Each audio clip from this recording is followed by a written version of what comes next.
งาคือมีติปิเพกาวิเชแลงาคือติกาติฉือแลติเลเพกาวิมาเฮ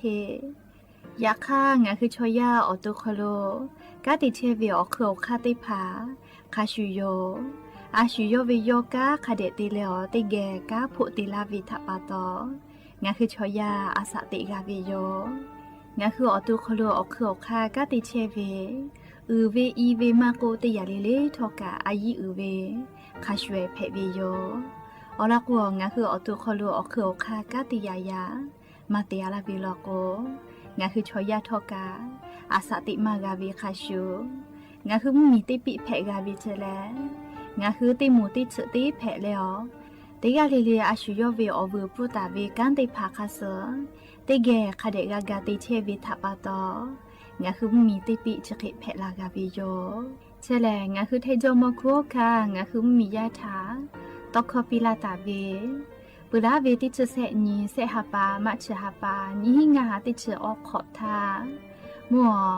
วิทยาลัยวิชาการศึกษาประสานมิตรโกเวออคโลจากเกรทาไทโจโมคุโฮคางาคือมียาถาปิยาลาตาเวตอกคอติพายโย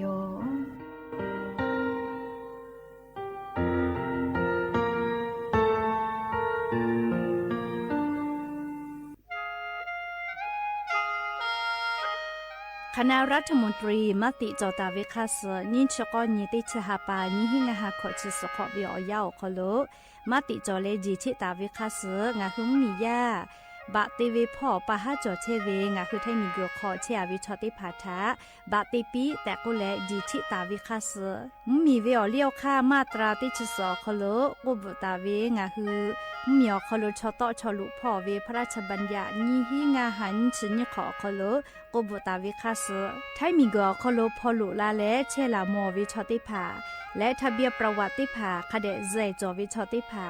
ไทยมีกอคโลลุลาตาวิมุมีเวอเลียวค่ากฎหมายค่าเสือคาเดลุลาเลเชเพตูออโปงาคือมีญาติภาษาสถานะคนต่างด้าวเข้าเมืองโดยชอบกฎหมายก็เวบะติภาติปีแต่ก็แลจิชิตาวิโยเปิดตาแลมาตรา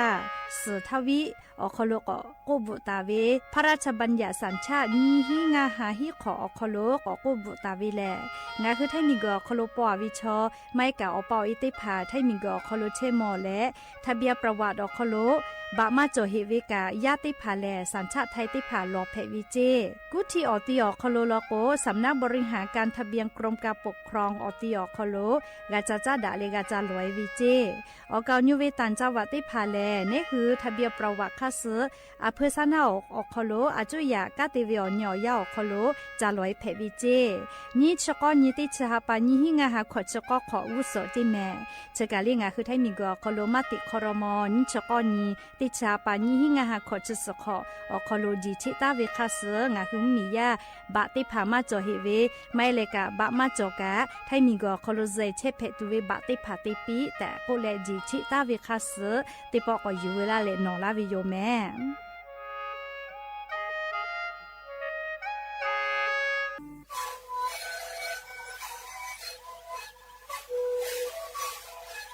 ชริกูนกุยาแกเชเวอคอชเลและบุคตะกูอตีจังหวัดที่ไหนเอ็มนาบาเตทีโอหาสุจิขอตุโฮเล่นเลเลมหลอกพ่ออยาแกเชเกนาลีกูและเตชินาลีเล่นถูกเวอยาที่นาลีเคยแต่แล้วเข้ามาชาพายายเล่นเลเลและหูคอก็เชเวและงานและหูคอก็เชส่งมาในคาโบเมดิโย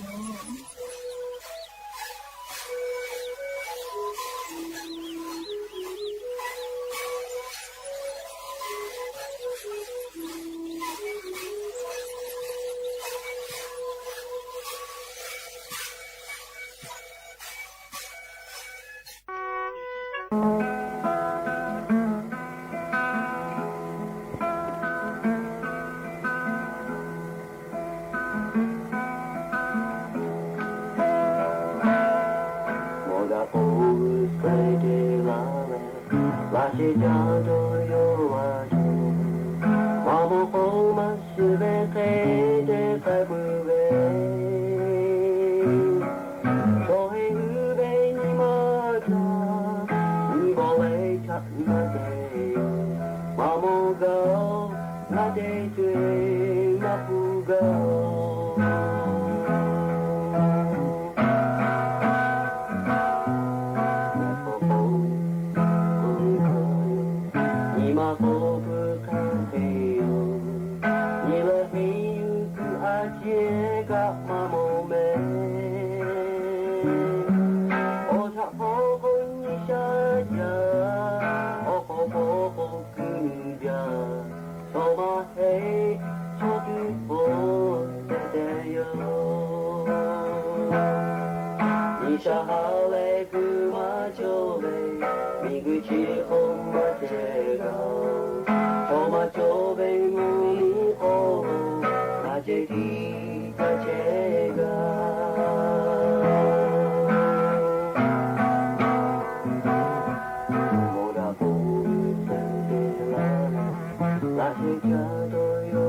บุดาจาวิโยอย่าเพิ่งหาติปอทอกะดาจาวิโอญอยาชอคลงะคือติปอกกะมีลาแล้วจบอุปาลุเชตาวิงะคืออวิโอญระหุยาติภาเกลไรกะบุดาจาคลอคอกะกอกะดักเชวิทัปตออลอเปติกาลิเลชาตาอุยอยาวิโอคลละเซจาเลอไรกะบุดาจาคลหะอยู่ลาวิโยแมฮาวิอวิอเนียละหุยาเขาพ่อเชพ่อรู้เชตาวิขาคิเพเชเลติกาลิเลทอกาจ้าแม่ดอแม่ซุแม่ก้าแม่ฮาเลดอสาเชอลีนาชุดเดเจวิอยากานี่คือไทมิงกอคอโลแลมูยิคอยาปืตาเลอมกะวิอยาลุลาปืวิทัปตองะคือติกาลิเลกาอเจ้ายาคัสเพตอลาเชเวอานาอากอติพัทะนี่คือต่อดะแลปูกากากิจูติกาลิเลกาจ้าเวดอเวเชเวจอเวติเจลิเลพอสติตาเลอาชุยอตุยอเยกาทะคเดนหาซาดักกิสิแมมอลโกเชซาจอซาปุเวอจิติผาแต่ฮอตาวิมาจอจีคือกาวิลโกเลอาชุยอตุยอกะจาเลกาติยูเวติคาเจติจอวิโยจะรับปตองะคือราหุยาติกาลิเลกะเชซาจอซากาตุอโปอาชุยอตุยอเยกาทะคเดนหาซาดักกิสิแมมและยันยิเวอยาเลชุดิซอคโลซุปขอนีติชติฮาปาโนวิบาฮาปาคโลยะเนียวฮาปาสฮีนีซุนเพวิโยและจะขอโทษกันนี้ฮีนีชงะขอสขอฮาวิอวิอเนียระหุยาติพาวติฮาลิลิวิอยาฮินาริควายตาเลกอนาริทักขะไกติฮาลิลิงะคือละหุคอไรเก่าบุดะเจ้าคโลตอกไอเชวิโยแมม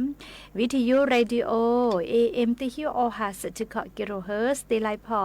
เพื่อรายการยิพอติพอ Facebook Fanpage สวทเชียงใหม่ AM 1476พ่อกะไลฟ์สดติตอกไอเชียวอวิอเนียละหุยาติภาติแก่ละหุคอพอนาเลอนี่คือละหุชอจิตาโอกาปิดักไอแพวิโยหาเวอวิอเนียละหุยาติภาจะขอวิอยากาชติสอคอโลแลนิเวตยาทามกะวิอยาลูลาเปิโกทอกามุยขจ่อยลามาวิโยไลกาไลติอคโลกามุยลามาจาวิแม่ลีปุลาตาเวติสอคโลเฮโกนิเวตยาทาลิงะคือไทมิกอคโลกามุยชติปืลาเปือลอโกแลขอโคลอโคพอแลกาอุจิแม่เมื่อขอพอกะกอเล่าวิโยอเจ้ายาติคือติยาจะเคติปีปาเชวิทัปตองะคือติกาลิเลกะเชซาจอซากาตัวอโปจาวิดอวิเชวิจอวิเตเจลิลิพอกาสติตะแม่ลิติกาลิลิกะมุกะเสมาคัสปอตอลาเวอานานาบุอพุมาเจเยอานาเจเยลูอานาอชพุพุเวโลนาเวชะได้ผาแป้นดะไงจาวิโยลิมุกะวิอยาคโลและลิชดิคือวิอยากะงะคือไทมิงกอคโลแลงะคือมีจอมคุอคามากอกาติกางะคือไทมีวิออิโลกะอาสะเลไก วิออยาเพวิทาปาโตงาคือฮาเลฮากาที่จ้าที่ดอกปอยติผาติวิกาติกือมาติกือวิติผาถาดอนยิเลติจิแม่เฮก็งาคือมียาติผาลก็อาปุนาเอวิเลกอชนีกากาเวลาเสก็วิโยเลกอชนีลก็แลจะขอปืนทักขกายแม่เลยักขกานายวิมาจอวิลกกาพาปิลีเอนะตอเลวินิมากาปือขัวมาโกลากาขัวเนกะเพวิจีไลกาเลีเวกามาจอวิทัปตอดอหาวินาเลีติยาลโกจะได้คือกาเลียปูเวกานะต้อยวิกาชอลูมาจาวิทัปตออพุกาจะกอตาลาวิคลิกวิโยลิยาคาทกางาคือมีตากาพ่อเนี่ยหาซาเป่าโมติผากูตอลาตาวิตอคอแลอาปูนาต้อยวิกาอพูมากาตะกูวิโยลีจอลกือลอวิอคโลกาโฮจาวิจีอลก็ชดิจมียาติผาอาปูนาต้อยวิลูมาวิทัปาตอติผาพาลก็ลิชอลูมาเชวิอยาคโลอพูตะวิลีจะเคติผามากาเตแต่กูแล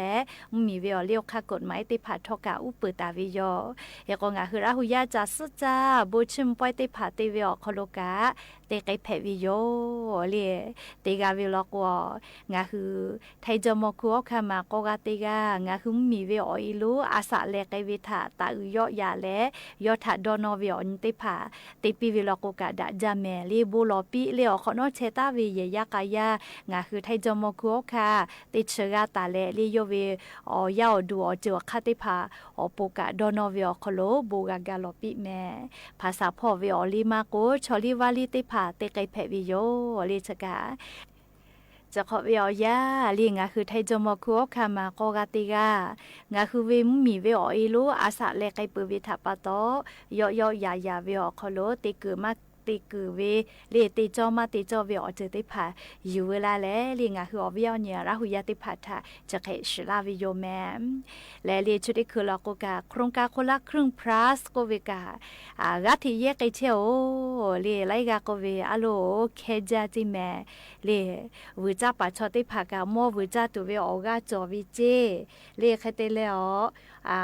โมโหปาติผาลกกาเลโมโหซาวิเจชริเจโครงการคนละครึ่งพลัสสติผาจอลาวิทัปโตอรก็ติเกยเจติกาโตเวตอปะฮะโกเลติฮับฟุกางัชบายกาโตเวงัชบะลกวอาจุยารัฐบาลป้าคนละครึ่งอคโลตอลาวิทัปโตเคจาโกเลมียาติผากาดอจอเลนิคัสจาติแมและเจเวอคู่กาเลบาสวัสดิการแห่งรัฐจอตาวิชอติผาลกกาจะได้ฮับเอาคโลกาพิเศษอลือเลฮีหางัชบะกอกาแทเลปุลาวิกาเซฮาบะกาเวียกปอดาลกวติกาเวียติฮิติฮาเลงัชบะฟุโมกาปาจาวิทัปโตจะได้ฮับเอาคโลเคจากวิโยเลเฮกอไลกากอนาลาเวขันยฮับปากาเวเลเจนิฮับปากาเวเลติชินยฮับปากาติฮับปากาสิแม่บาสวัสดิการแห่งรัฐเลติฮับปาพุติฮับปากาปาจาวิโยฟูยูมากาเลโมกาปาจากาปาเยวิโยไกเตแลโครงการคนละครึ่งลกกาเลงาฮือติชินยฮับปากาไกเยเพวิแม่เลแต่เลอาเยหาเยเยแม่เลไลกาลกวขันยติฮิฮิเยปูลามาปุยให้เนลิติฮิฮิแลเลแค่กว่าเจ้าลกคือร้อยเลติญิปติญิกาจากาดอกไอตัวอโปเลคาเดสอเยเปเยชอยาชอลอแล้วก็ขามากาลอเวียวมาจอก็มาเลแค่กว่างาฮือพุชติผาเยเวียวคโลกะคาเดกาเปเยปุวิโยแม่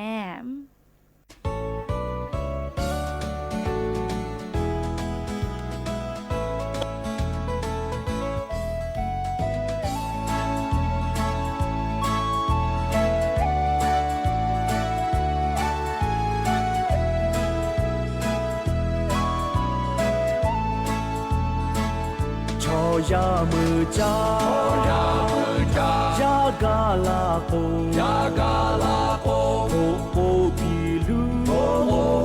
ลูกุโคลากากุชายอฮืทักซึตาเวโอโอปิลูกุโคลาเชจาเมเลกุโคกาโกมือจาปาฮือฮาเลจายิมิเฮโคชินิเชโอชิโอนุเมลาเป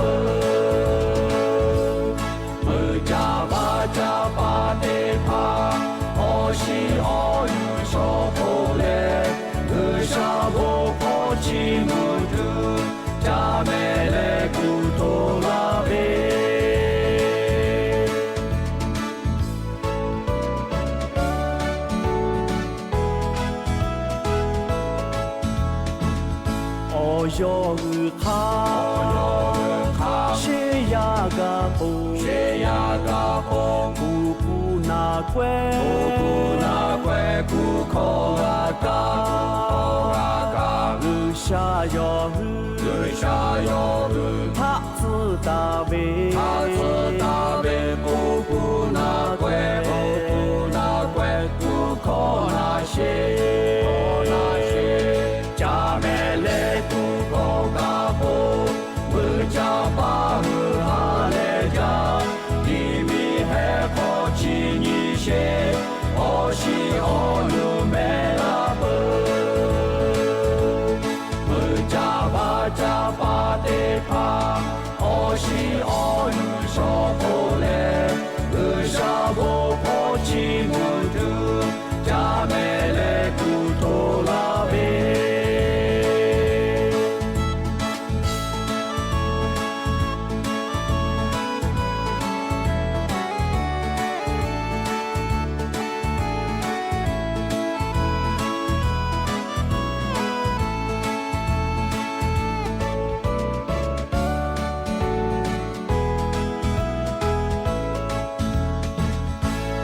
下爬呗，下爬呗，我爱的爬，我爱的爬，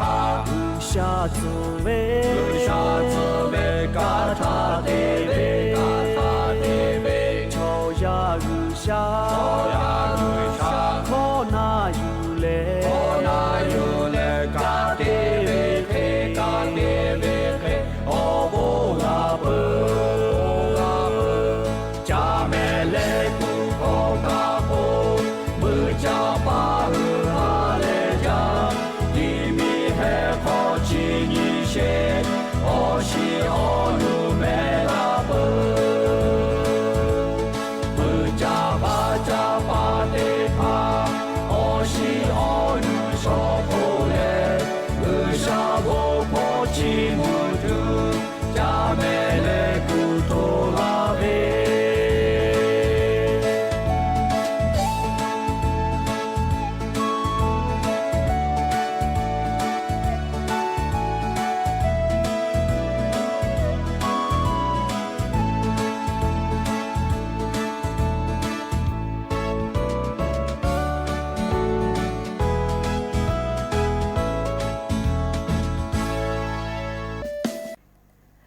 ก็จะเลยเลี้ยงคืออจ้าเลยมาชูวีเลี้ยอจ้าเลยมาชูวีนะยังไงยาจวิจิยาชูวีคนเราคืออจ้าวิทยาท่าอจ้ากับมาชูวิจิแม่เลี้ยแค่ก็ยังไงยาวิชเลี้ยขัดเลี้ยก็เราหน้าบัดติยาเลยมุสอพอจิมุสอพอกับยาจวิแม่เลี้ยมุสอพอ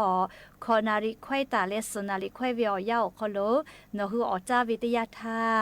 เลมาชูเจเราคนนี้คือตัวเขาโลกาติไกตูเวเลออกาซาติพาโลหะอยู่วิเจ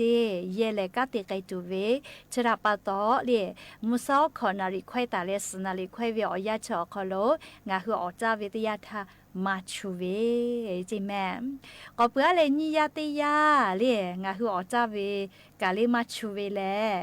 มุหลอกก็ตีปูจีแม่เลี้ยอยากขัดเลี้ยก็ตีชุดตีนาลิควายตาเล่ตีชุดนาลิควายวิอยากชอคโลเลี้ยงาฮืออจาวีกาเลี้ยมาชูวิเจอามาติเล่ก็เลี้ยอยากชวิอคโลแลนี่คือมุซอจ่าปื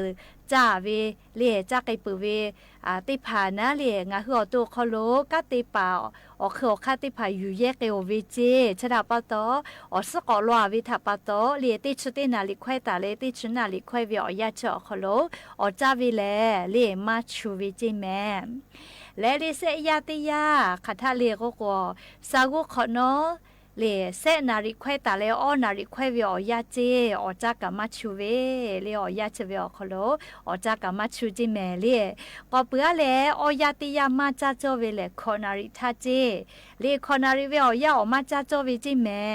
ก็เปื่อเลกาเลงายาติยาลก็หินาลิอุปาอเกเวกาอมาจาโจเวเจเลอลก็เนหัวตัวคโลกาติตุเวอเข้าคาชอกามาอยู่เยวนะเลกาเจเวอยากาวินะยูฮึกะแค่ก็อยากเชเวอคโลแลเลมาจาโจเวเจเลชะกาอยู่เวลาเลอวิอเนี่ยละหุยาติพัทธะเกามาลาวิโยแมเล อจาเวเลอจาเว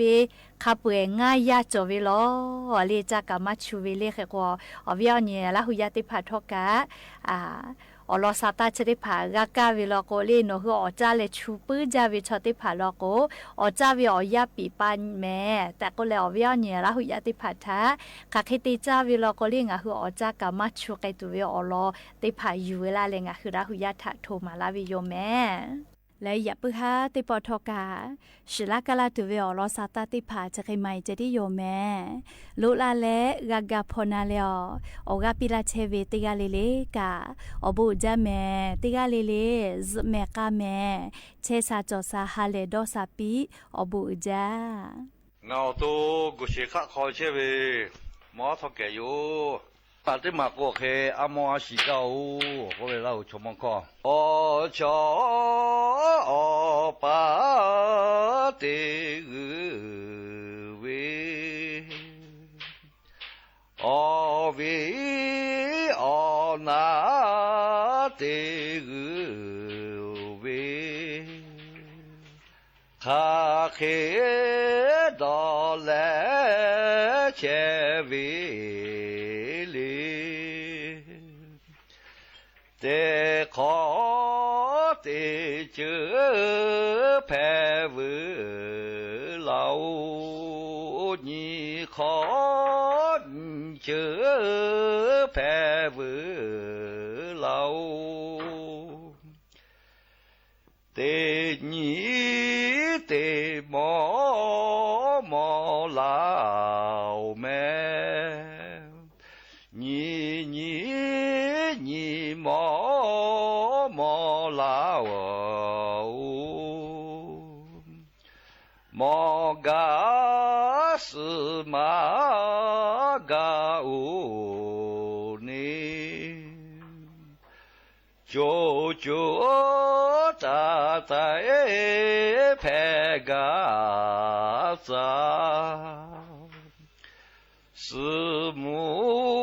เลเปอาหูเกาขอทาดานอเจขีลีเตนี้เชปอดอนี้ลุเตหาเตยากาอิลูลอหอคาดอเจทีลีกาเดดอนีกานีลูดอนี้ดอผู้ข้าจอจอยกานี้กาสือข้าจอจอยกุมานุสแก่ขีลีอาเยตินีกาเวกูอาเยติลากาเวกูดอมีกามามีเพื่อแม่ชียาก็ยาเจเจเบื่อเราดิละหูสเตต่อจะเกิดให้ปล่อยน่ะแหละโอเคอชอปาติกูอวิอนี่ติกูข้าเคยตัวนี้เชวิลีติขอติจือแผลวิเล่านี่ขอกูนี่จือแผลวิวตินี่ติมอเรา你和你摸摸了，各位人家摸了，人家给个小包裹摸了，摸个了去嘛时个哦，就和他个去不去拍这去哩，这拍这个，什么米罗啊给个我嘞，看他啊，考他看到结果要开几年，考考路为多了单位开嘞嘞，多年看到结开嘞，看得多年看得多年路，喂多年了开多子看着拽，个比那个开。嘛，侬是考开嘞，股票开单位里股位开嘞，阿爷的人改为股，阿爷改为股开多米个妈咪咩，我要叫他，我开考试啊，试个那个一个试有了开，全部那么下，给改了那些家吃比表开这个全部给阿布家来位，过来去慢慢读，然后为阿布为家，然后为多考的怕，他得阿下读路哟。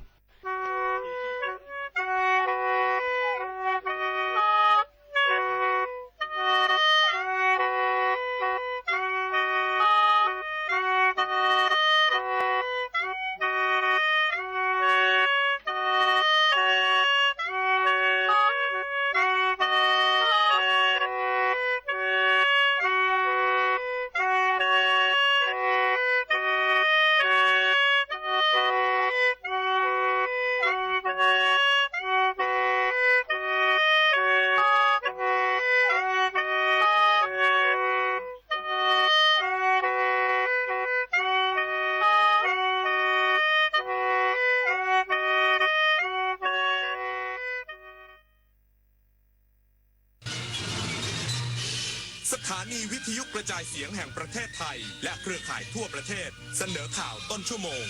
รู้เร็วรู้จริงเกาะติดทุกสถานการณ์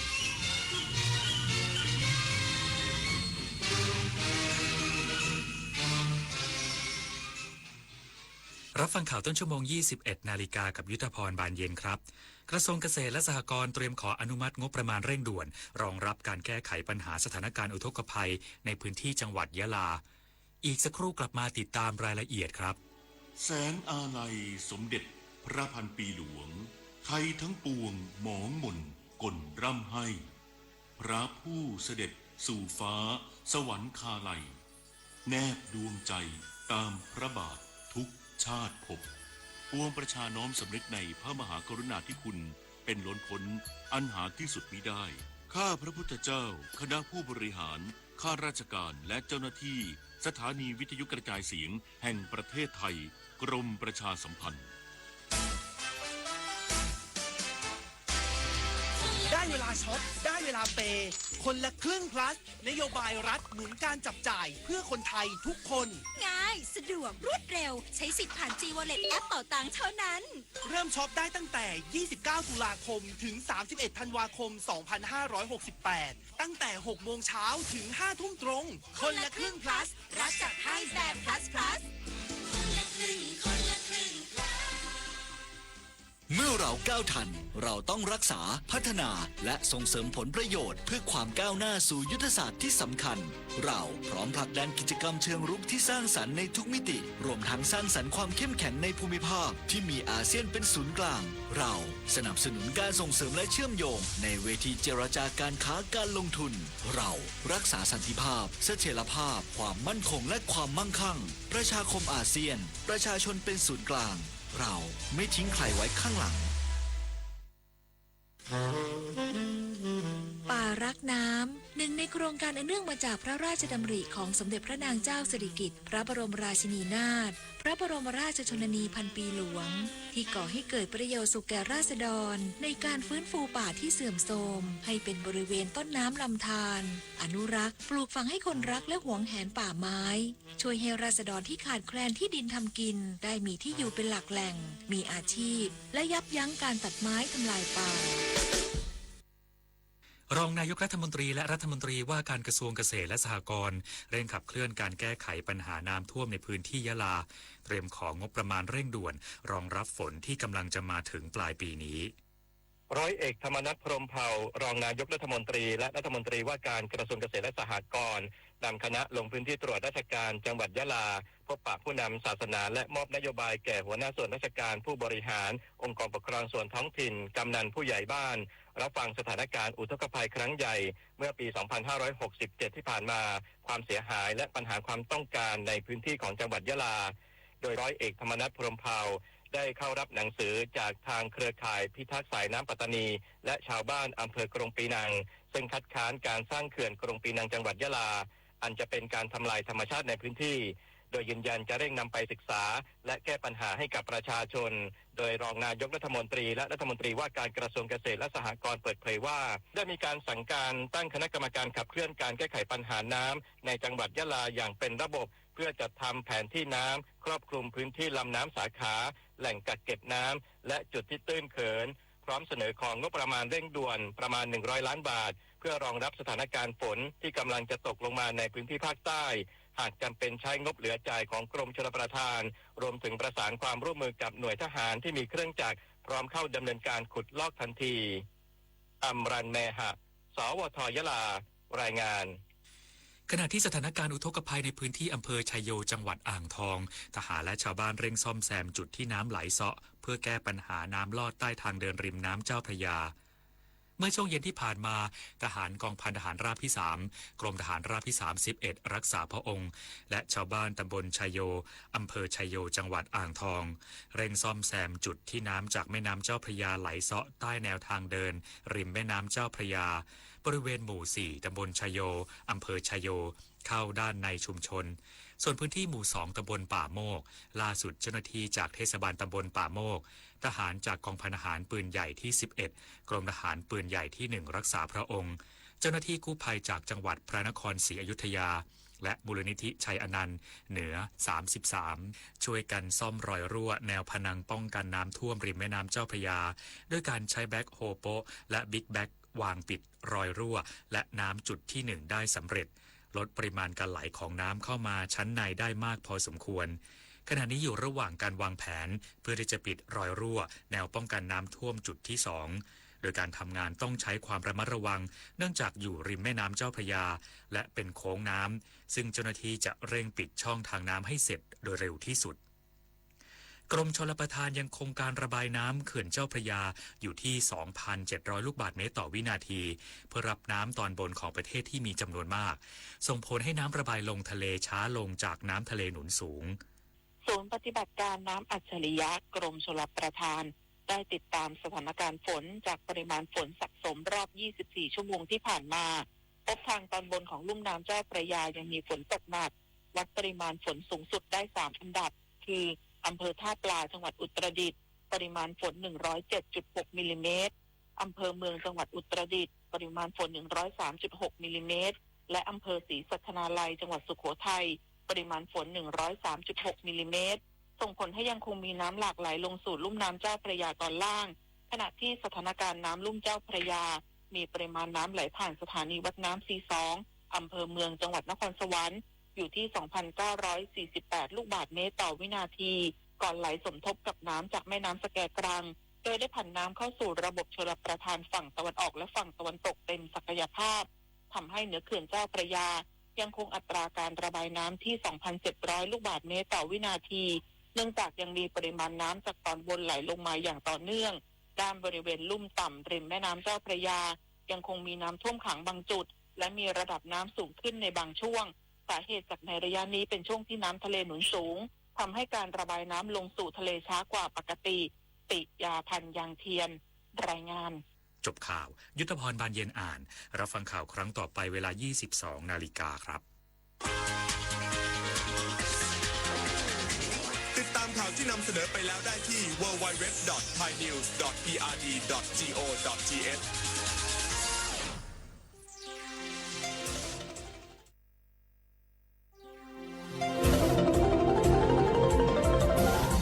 วิทยุแห่งประเทศไทย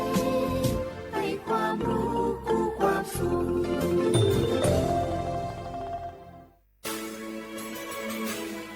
สถานีวิทยุกระจายเสียงแห่งประเทศไทยจังหวัดเชียงใหม่ AM 1476 กิโลเฮิรตซ์สถานีวิทยุภาคภาษาชาติพันธุ์แห่งเดียวในประเทศไทยที่มีความทันสมัยเชื่อถือได้สร้างอัตลักษณ์กลุ่มชาติพันธุ์สู่สากล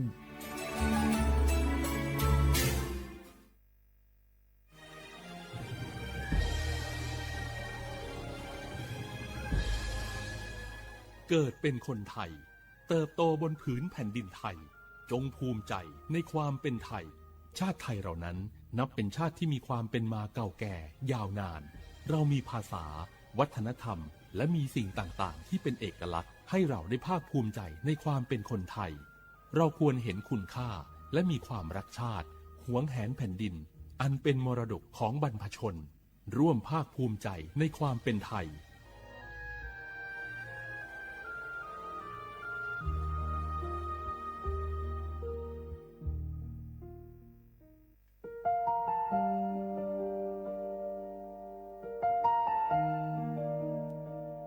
ขอน้อมเกล้าถวายอาลัยสมเด็จพระพันปีหลวงพระแม่แห่งแผ่นดินผู้ทรงเมตตาเหนือเกล้าขอพระองค์เสด็จสู่สวรรคาลัยข้าพระพุทธเจ้าข้าราชการและเจ้าหน้าที่สถานีวิทยุกระจายเสียงแห่งประเทศไทยจังหวัดเชียงใหม่กรมประชาสัมพันธ์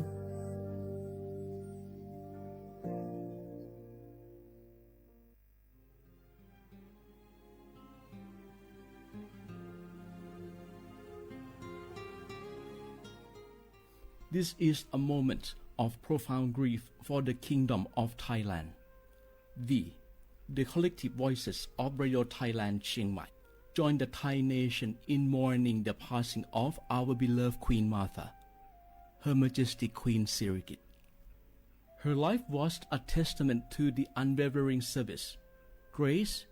and deep love for the Thai people. Our humble condolences and thoughts are with His Majesty the King, the royal family, and all the Thai people during this deeply sorrowful time. We will remember her forever.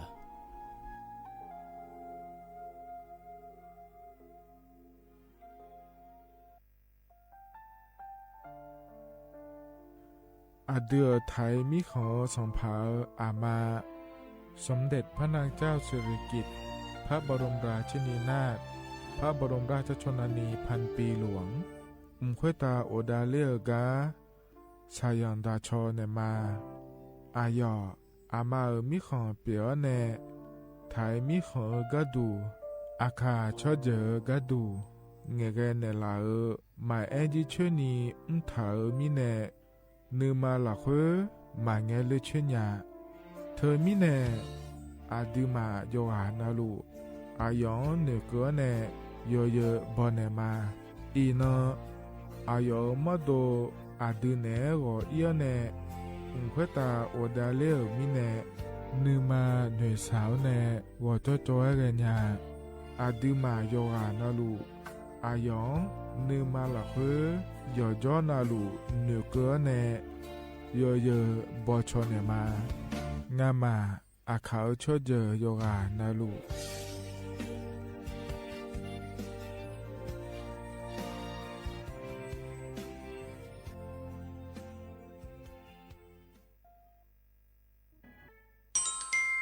อาเย็นเยอะเจลังเงอันนี้เชื่อว่าบาลาเชสีอาคนนี้พังอายาโกเชสิเงนอแต่ก็คณะรัฐมนตรีบอกเจ้าหลวงอาเย็นนี้สัญชาติก็ก่อสาลัวเดินชาวบ้านเนี่ยก็ดูเดและบจางอาเดยเยอะเดเธอก็ย้อมมาตรา17แห่งพระราชบัญญัติคนเข้าเมืองพศ2522และขั้วเธอก็เธอแน่อาเย็นนี้เธอก็ถ่ายมิของหลักคุยพ่ออ้อเหลือว่าเมื่อนี่จอลาเดอเพราะเนี่ยรอทะเบียนประวัติและขั้วเธอย้อนฉายเยี่ยเดินนะขอเนี่ยเยี่ยเงี้ยวเธอก็อยู่ห่างก็ดูการขอสถานะคนต่างด้าวเข้าเมืองโดยชอบด้วยกฎหมายและขั้วเธอเดินอย่างไม่เจเดเยี่ยเงี้ยวเดเพราะเนี่ยเยี่ยเงี้ยวมาตรา7ทวิแห่งพระราชบัญญัติสัญชาติพศ2508อาเยนี้เฮก็ถ่ายมิของหลักคุยแต่แล้วแน่อาดามังนะอามาเธอก็ทะเบียนประวัติบุคคลไม่มีสถานะทางทะเบียนและอ้อเธออาเยนี้สัญชาติสัญญาไม่ได้เดเยเนียวเดใช่ก็ดูนะขอในกู้เทเมืองหลักคุยย่อนะเธอก็สำนักบริหารการทะเบียนกรมการปกครองและคุกาสัญญาไม่ได้ยมมือยอหลักคุยนะเยเนียวเธอก็ในอำเภอโยฮันเนโจดัวรอราชการอายามหลักคุยอันนี้เชื่อว่าบาลาโกสีอาคนนี้พังอายาโกเชื่อว่าขวงเกินีเดยเนียว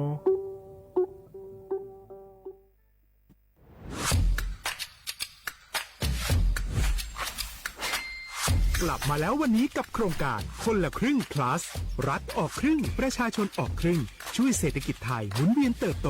ถ้าเราช่วยกัน plus ต่อยอดให้เศรษฐกิจไทยเติบโตอย่างยั่งยืนด้วย5 plus plus ที่ 1 เพิ่มช่วงอายุผู้เข้าร่วมโครงการจาก 18 ปีเป็น16 ปี plus ที่ 2 เพิ่มวงเงินใช้จ่ายจาก150 บาทเป็น200 บาทเพิ่มพลังซื้อของประชาชนเพื่อกระตุ้นการหมุนเวียนในระบบเศรษฐกิจฐานรากลดภาระค่าครองชีพ plus ที่ 3 เพิ่มสิทธิพิเศษด้วยการดูแลผู้ที่อยู่ในระบบภาษีให้ได้รับสิทธิพิเศษมากขึ้นเพื่อสร้างแรงจูงใจให้ทุกคนร่วมอยู่ในระบบอย่างโปร่งใส plus ที่ 4 เพิ่มโอกาสให้นิติบุคคลขนาดเล็กเข้าร่วมได้ให้ธุรกิจเติบโตเป็นกำลังสำคัญของเศรษฐกิจไทย plus ที่ 5 เพิ่มทักษะใหม่เพื่อพัฒนาให้ร้านค้านำความรู้ใหม่ๆมาช่วยเพิ่มยอดขายลดต้นทุนเรียนรู้เติบโตและปรับตัวไปกับเทคโนโลยีใหม่เพื่อสร้างเศรษฐกิจที่แข็งแกร่ง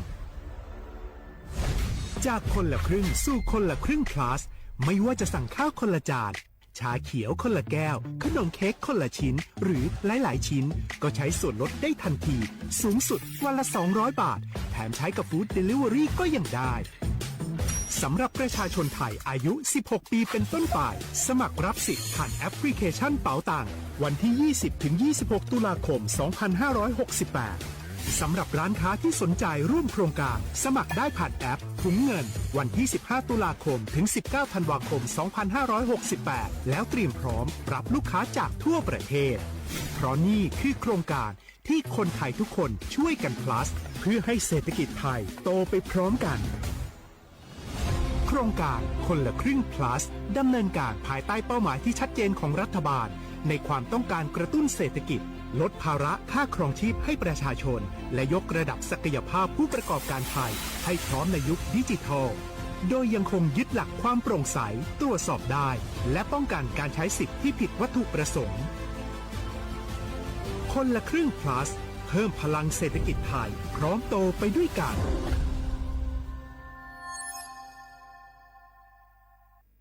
ข้าชอชอ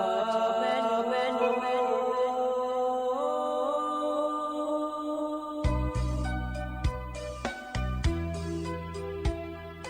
ดานีจอปูเลงดอเวทุยาคาเบดานีจอโมเลงดองชอยาคาเบชอพามาสิจอชาโล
อ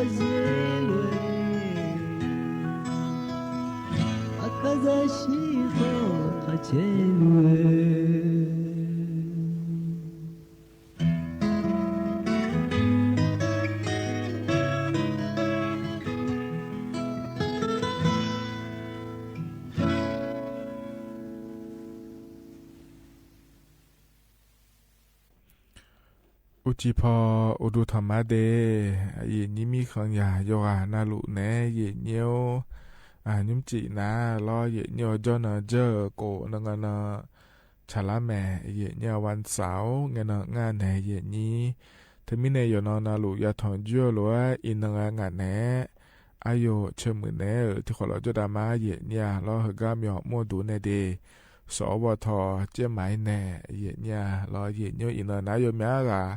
รอโยหาเมียวโยหากาโยหาอินทินแล้วพยายามด่าชาลาเนี่ยยุ่มเฮกาเฮยามหลักคุยนะก่อนนาอายามว่าชาลาเนี่ยจะซาแล้วนะหาโจดูเยเนี่ยที่นาขอเนี่ยอินอาจิวจินาแม่เยเนี่ยอาคานุสวาก่อนนาอันโจนงานชาลามีแน่รอเลยเยนี้แต่มีแน่นาลีเวลาเชลังเกินนี่รอเยเนี่ยที่ขอรู้ว่าโจดามาเดเยเนี่ยเด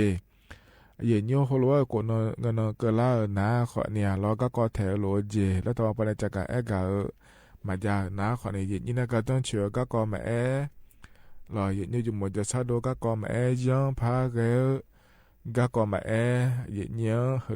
ฮพอเนี่ยจากการกาดานั้นในบิสิบิกามาเดเยเนี่ยเดนั้นยิ่งจีเฮกาแหลมเถออาคานงาเฮกาเยเนี่ยจากการอากาศด้านไหนในบิสิบิกาเฮนาเยเนี่ยที่ปัวนาล้อดื้อเฮกาอย่าอียาละแงล้อเนี่ยกานี้อย่าเอียแล้วขอในบอมไม่ในเยเนี่ยชอเธอก็ดื้อมาเอียละล้อน้าขอเนี่ยชอห้องน้ำสาธารณะและคงอาจจะอยู่หาอีกข้างแล้วค่อยมาเงินไม่ได้ล้อจีเนี่ยช่วยอยู่กันเราหรือก็อีเนี่ยอยู่มีหยาไม่ได้ล้อเนี่ยเธอมีเนี่ยล้อกานี้ไงด้วยยังพากันอย่างงาแล้วด้วยกันอีผังงาแล้วเราเลยอย่างนี้อย่างนี้อยู่หามาดมมาเดลาพายเรานักก็เฮมันยอลาพายงาข้าหนุ่งอาจจะกายอากาศด้านนั้นในบิสิบิการญาเดยเนี่ยเด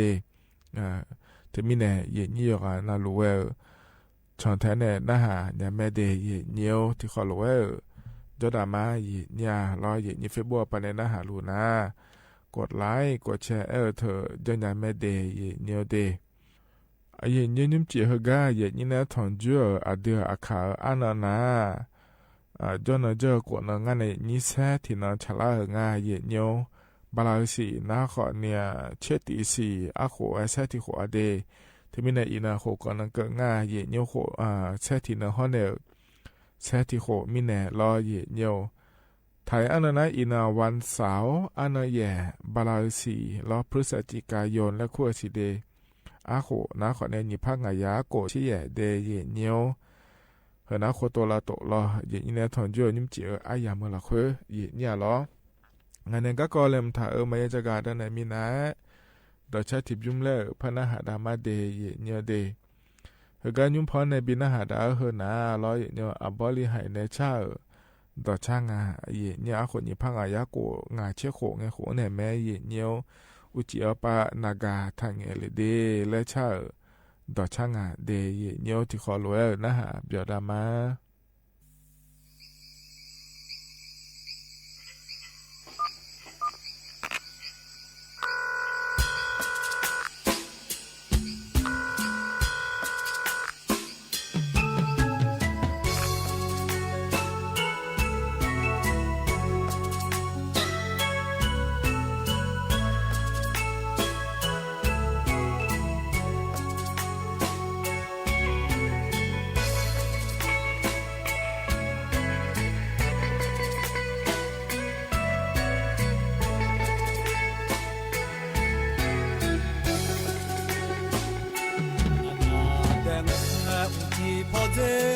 他的拉的，要么你他嘞，一破八嘛爱做娘，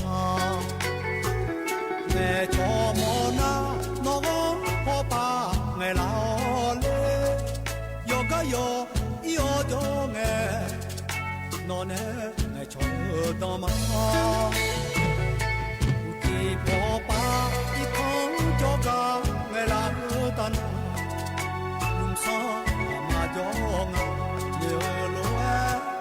ya nge ni no nge la nge yo ko ma te je ta na nu ma he o ma ngo de ni ga jo mi ga le o yo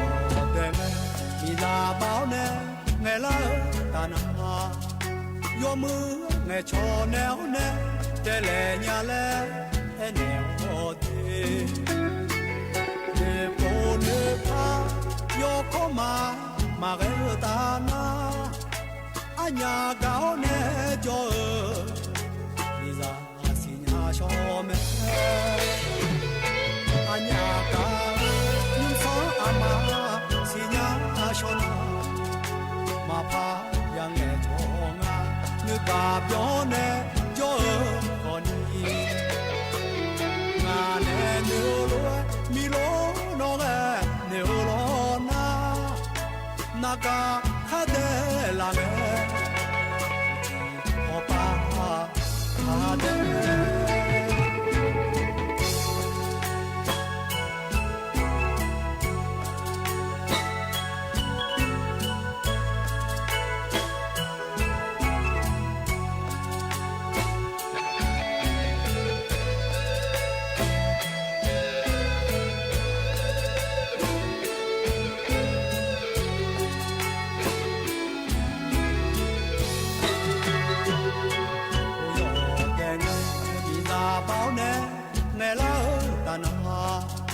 yo mưa ngày cho neo nè để lệ nhà lệ em neo thế nè po nè pa yo có mà cái ta na anh nhà gạo nè cho đi ra xin nhà cho mẹ anh nhà gạo nhưng sống mà xin nhà cho mà pa yang nghe cho nga nu ka byo ne jo on ni na ne nu lo mi lo no le nu lo na na ga kha de la ne ti ho pa ha de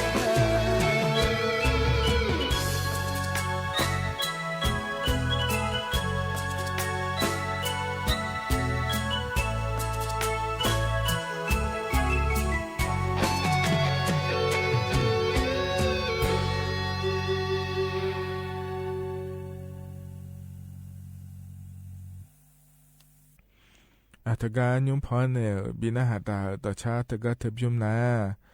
บริหายเนี่ยชาต่อชางาเดยเนียเดยอนาลุเวยานาหาเบียวดูลอเยเนียวจนาปาลาเนี่ยนาหาลาเยนี่ยอนาลุเวดูธรรมะเยเนี่ยล้อกาเฟบัวปานนาหามามาข้อปานเนี่ยนาหามาเดยเนียเดก็ที่ขอเราจะดราม่าอย่างเนียร้องงานแน่อายุเชื่อมือแน่มีอ้วนดูแน่ร้อยอย่างเนียวก็เนี่ยนั่งงานแน่ก็แหลมถ่ายอย่างเนียจะกะกะด่าแน่ในบิสิบิกามาเดอย่างเนียเดอย่างเนียที่ปวนาดูโลล่างเงี้ยนะอยู่หาอีกข้างหลังคุยแต่มังรออย่างเนียอุมาน่าล่างเงี้ยโลเลยอย่างนี้กันนี่เยอะโลล่าแม่เนี่ยอย่างนี้ถึงมีในโลล่านะขอเนี่ยก็โดดแพจังอะไรเขาเข้ามาอย่าแจ้งไอ้แม่เนี่ยอย่างนี้ก็ดูมันในเอียล่าในยาเจเธอนะคนนี้ชอไทยป้าก็ดูนะคนนี้ห้องน้ำสาธารณะและคงอาจจะอย่างกันนี้ช่วยขออินเนียยาวเธอนะรอเนียวน่าเธอเกินะคนนี้ยกนะรู้อีห่อดูยุ่มห่อดูรอเลยนี้รอเธอก็มีหัวมัวดูแล้วคุยมารอเลยนี้เธอชอนามาดอนดูมาโดดเดก้าดูมารอเนียวอย่างนี้หัวก็อย่าอีอะไรเงี้ยอีนะอาจีมาย้อนนะคนนี้อยู่หางนักก้อนอยู่ละยังไงจะเดย์เนี่ยเดย์ที่มีเนี่ยรอนักก้อนมาบินอยู่ละพายเลยใช่ยังมาบินกันละพายอาจุลว่าย้อนยาผางาแล้วยืนอยู่ไม่จะกะกะด่าเนี่ยในบิสิบิกาเนี่ยเดย์เนี่ยเดย์อดีมายุ่งเยอะกันนะเลยเนี่ยกันนี้มัวกะรอช่องห้องน้ำสาธารณะเลยขั้วเธออย่าบุยเสืออย่างงั้นเลยแล้วอย่าจอนาลูอีเนี่ยละเนี่ยรออยู่มัวกะอยู่มีเจเดย์เนี่ยเดย์น่าอายุนักกันนี้เธอรออยู่ห้องน้ำในขั้วเธอชอการรับรองมาตรฐานส้วมสาธารณะสะอาดและขั้วเธอยาเจเนี่ยรอถึงการรัฐบาลไปในคำเนื้อ ก็เดินหน้ายบูไม่ได้แล้วเราเนี่ยก็อีเนี่ยเนี่ยอยู่มินยาแม่จะได้เนี่ยเดน่าเราเนี่ยเธออย่าจีอย่ากันเนี่ยละคือถ้าดองอันเดแล้วเกิดงานในนี่อย่าดูกันนี่ยังไงอยู่ยังไงล่ะด้วยช่วยเนี่ยเกิดนักคนเนี่ยเนี่ยบุตรีอานาเธอไอ้เยกับครั้งเลยอย่าชอบประจำเดือนนะคุ้งอ่ะล่ะ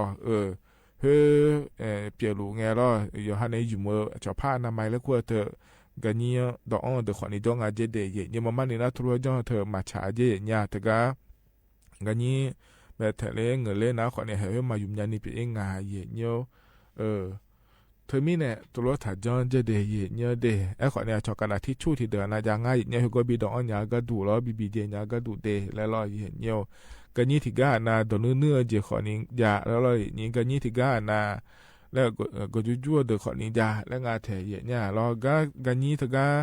ตัวเนื้อเดินนะรอเนี่ยชอบชักโครกแล้วคงอาเดเนี่ยเดที่ปอน่าดื่มมันนื้อมีนายรออาลีเดอแม่งก็จะรอเนี่ยที่น่ารอเลยหอบผิวเนื้อก็ตัวรออิสุสุเสดขอนี้ยาแล้วงาเทเนี่ยอบูเขาปาขอนี้เงอ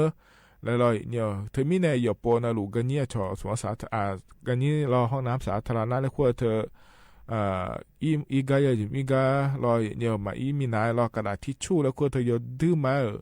หลงอ่ะเดยเนี่ยเดอีจุในมือพาราซ่อนในกระดาษทิชชู่เธอมือพาติโปเจบัวเดยเนี่ยเดมายุ่มมีนายรอเนี่ยมันก็น่าแห่นี่มาขอเนี่ยเนื้อนะชนิดชื่อเสถาโลแล้วก่อนเนี่ยยานื้อแทงอันนี้น่ากันนะก็เปลี่ยนนะ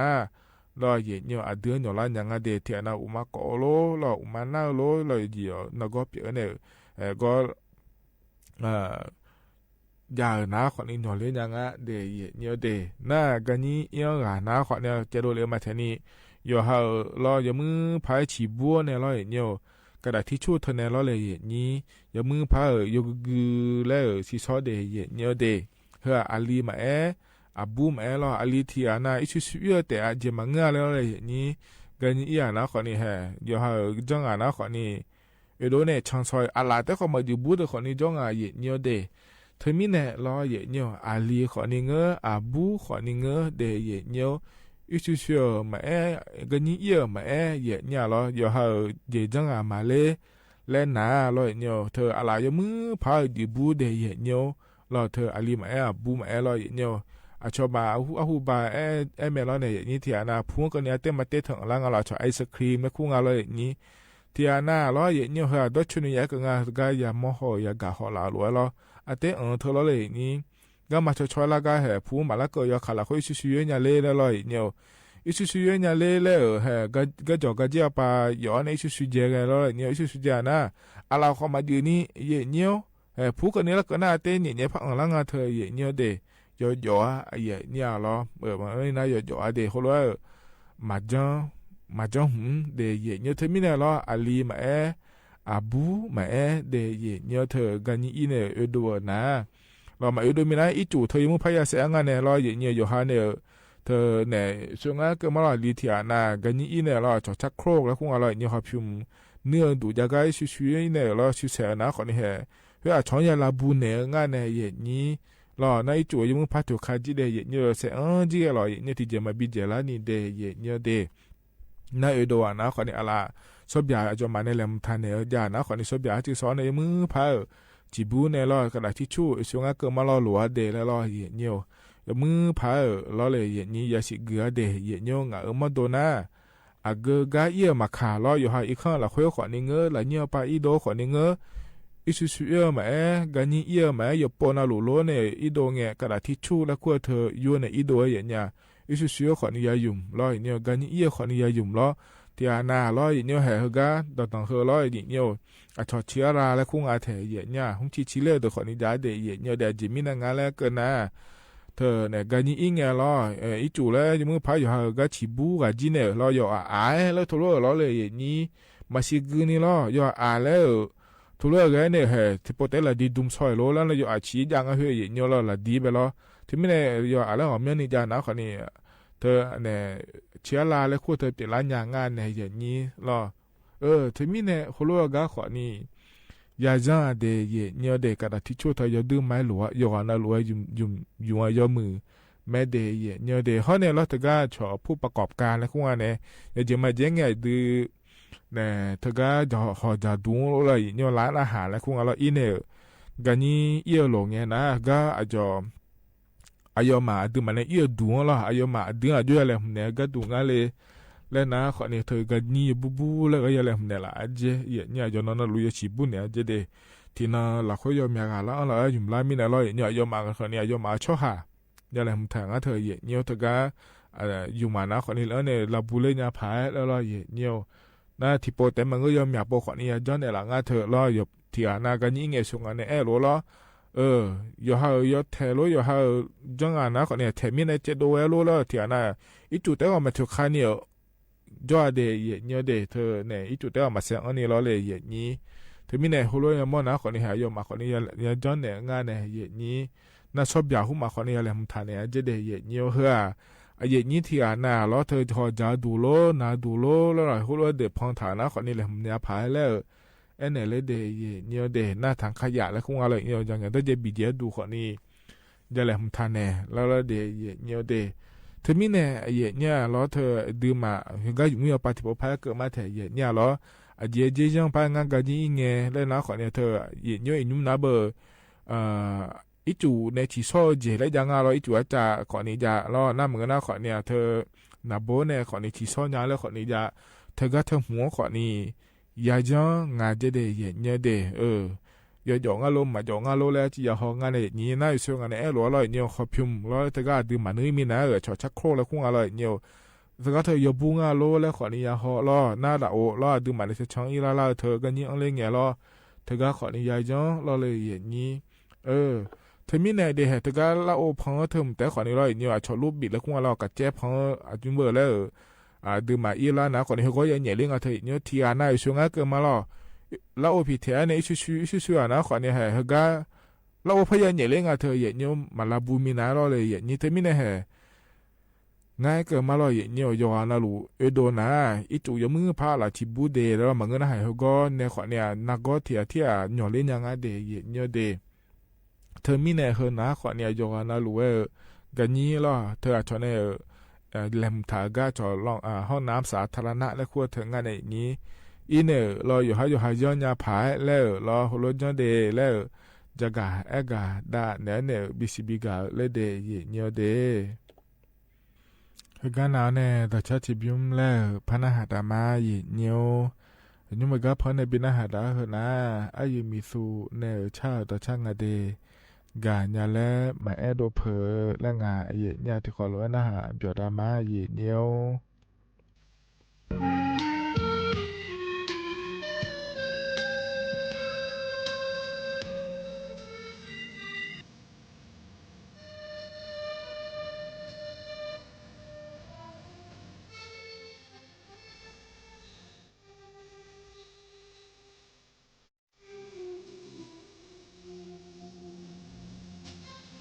กาญาเลมาเอดูโม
ညာလေးပဲမာတဲ့လို့ဘောမောကြောကနေခိုင်လို့အာဒီကဘောလို့ရှာနေသူ့မောကနေပဲမာယူညာ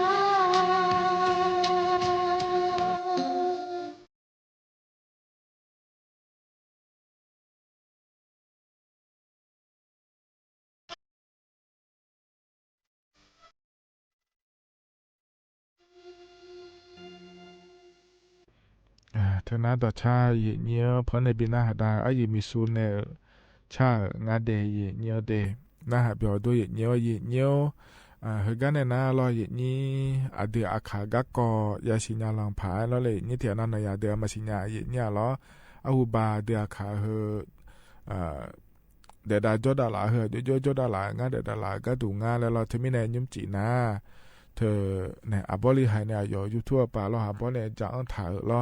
อาหูบาเดียขาเธอมีร้านตัวเด็กเอี้ยเธอเราอย่าบูตัวเด็กเอี้ยเธอเราเอายุ่มเบอร์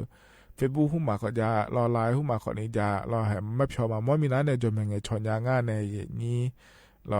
อย่าดื้อไม้ออกง่ายยุ่มเราเอาขออาหูบาโทรมาเงื้องาเย่เนี่ยเธอมีเนี่ยเราอาหูบาเดียอาขาเฮเรามีร้านตัวเด็กเอี้ยยูโรเงงายูเอี้ยยูล่างายูจ่องาแล้วเราเธอก็จะอังถ่ายกับบินาหาดาเนี่ยเดยเนียวเดที่เขาเลยนะหาดามาเยเนียว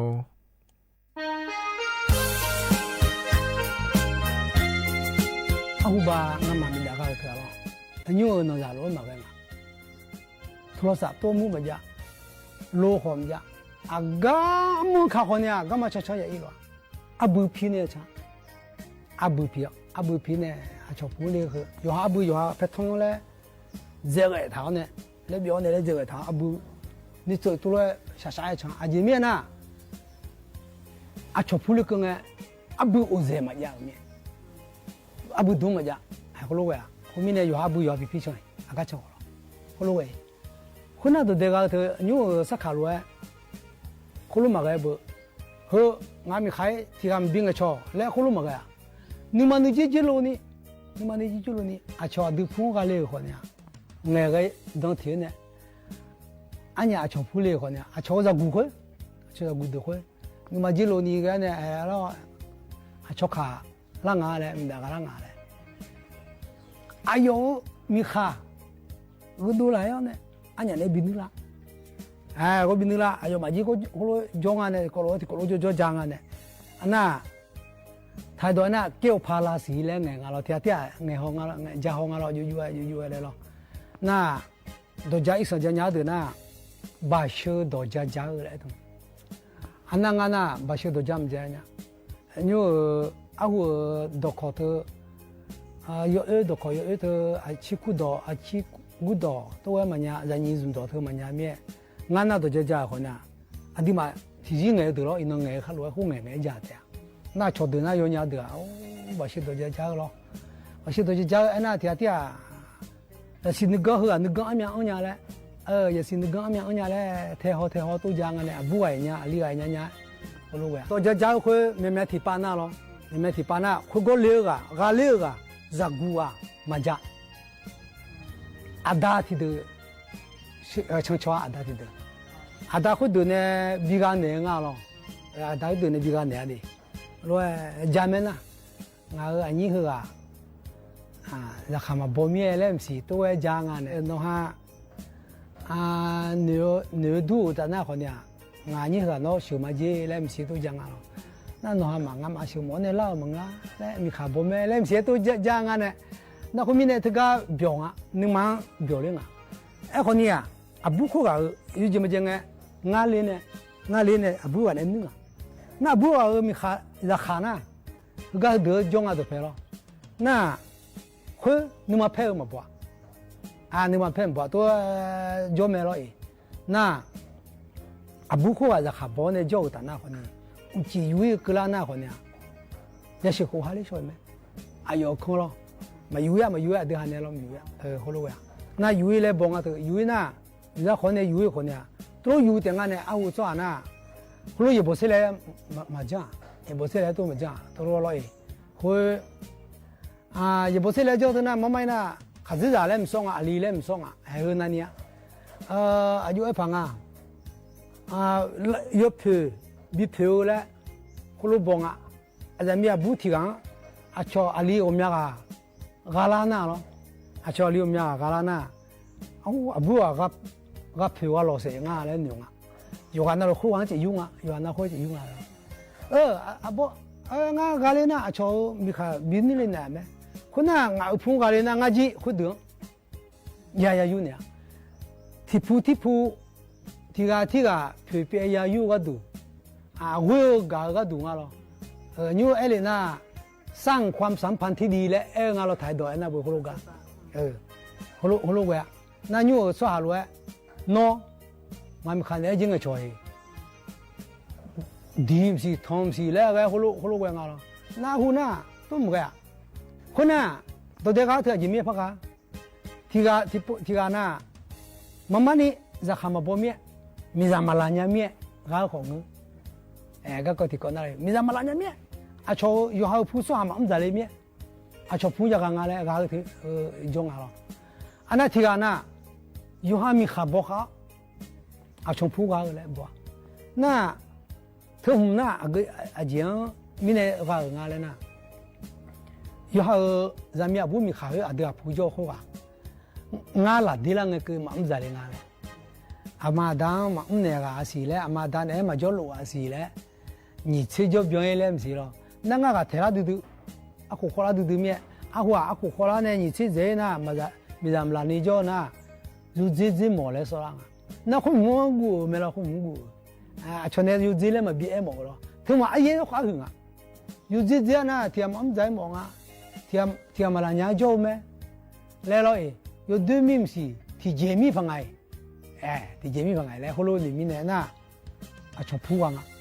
นะจะมีบูอันนี้มีข้าชอบพูดกันไหมไหลไม่เลยเลยเราเนื้อเห็นน่ะทีนี้คนน้องงามันใจน่ะมันพักกันยังไงเลยงาหลัดดีละเนี่ยแล้วมันสีจางคนบิดเจละก็ดูหรอเห็นน่ะหนุ่เจละน่ะที่อันน่ะอามาดาเจ็กข้าน่ะอามาดาข้าวอะไรตัวน่ะมาบิ้มใจเลยงานมันบิ้มใจมาบิ้มใจสิ่งบัวเลยเลยน่ะที่อันน่ะอันนี้หัวมายาเลน่ะอามาดามายาเลน่ะอาเจ็กข้ามาบิ้มใจตัวเลยหรอน่ะหัวก็เชื่อเนี่ยว่าจะบิ้วตัวก็จะบิ้วอยู่ก็จะบิ้วตัวหรอคนรู้กันน่ะอยู่ห้องมีข้าวนึกมาเจริญช่วยน่ะเลเจียเนี่ยอามาดาคนเนี่ยดอนซาริชมานั่นมากันเนี่ยดอนซาริชชนะ我有嘛哇อาเจมีน่ะชาดอยู่หัวเอาหัวชาดอยู่หัวยังใจริชนะ我เลยตัวกันน่ะมีคู่ชอมีคู่แล้วมีคู่พักคู่น่ะอยู่กันมีคู่พักคู่น่ะที่จอมาจอเนี่ยยังใจหมอเลยคนเนี่ยยังใจมีคู่อยู่เถอะเอา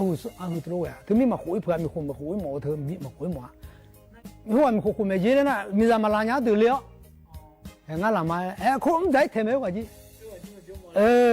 ก็รู้อ่ะนี่จังไงชอบบุ้มเลยท่านเนี่ยงั้นชอบบุ้มเลยท่านเนี่ยที่จะไม่พูดเลยเขาไม่ใจเลยไม่พูดเลยไม่ใจเลย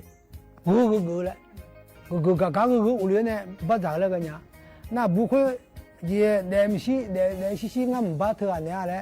น่าคนเนี่ยอุลีเนี่ยมันเงินน่าคนเนี่ยคุยพออามันตาอายุพูอามันตาเนี่ยคุยกว่าเลยงั้นจะมีก็มาบิ้มใจสิเลยแล้วตัวก็ถึงนั้นน่าไปมาเลยจริงเนี่ยอันนั้นมาคุยแล้วนี่มาคุยแล้วเลยน่าหรอบ้าจ่าชอบจุดชอบนะเธอบ้าจ่าจุดชอบนะ有啥就有啥แล้วคุยกันน่ะอามันตามาบิ้มน่ะชกว่าเรื่องอามันตาอย่าบิดว่าอาบุมาบิ้มกับบ้าจ่าคุยแล้วอาหัวสุขตัวตัวบ้าจ่ามาแล้วงามีจ่าเหรองามขู่เลยมันก็น่ะงาส่วนงาตัวคุยแล้วอย่าบิดหัวอาหัวมีจ่าคุยอย่างนั้น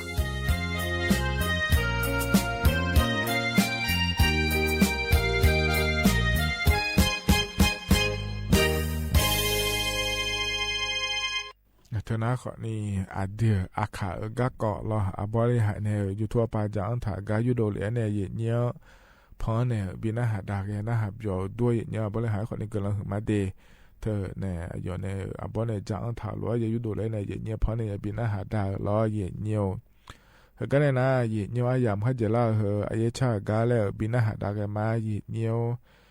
นิ่มจีก็พอในบินอาหารดาวเฮนะขอเนี่ยอโดอาเบียมาเยอะแล้วงาเทเนี่ยล้อเนี่ยชางาเดอายามเขาจะเล่าหรือว่าพอบินอาหารดาวเนี่ยก็อีมาเงี้ยวจีอยู่เมื่อเดียข้านุสอจนงอนกละแม่เนี่ยอุศนาลียาลาเนี่ยกูละก็ในที่ขอรู้แล้วพัฒนจุลามาเดออีมาอุดุธรรมาอันนี้นี่ชาติลายดงโอ้มือมาดาจันดูมาสิเดือแม่นาจะโดยโดนละก็ที่ลานยาลาเว้ยผู้สู้มาบอกเราจีเดสังลอยมาบอกเราจีด่า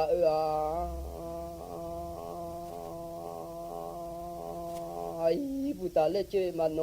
อันบดดีจะละจ่ายย่อตัวเลี้ยงโอ้มือจะละขันละย่อชิเตแล้วก็บ่มือมาโอจอปายามาอยู่โอเดสมุมีอ่ะคนนี้เสือที่ลาเดยามีมาอีมีอ่ะสมุมาอีมีอ่ะมือดีที่ลาโอชามาชาลาโยอามีอ่ะสมุมีอ่ะคนนี้เชื่องมือโอเดยามีมาอีมีอ่ะก็มือคนละวงมาก็เล่าเลยเบบสลามาจามีอ่ะ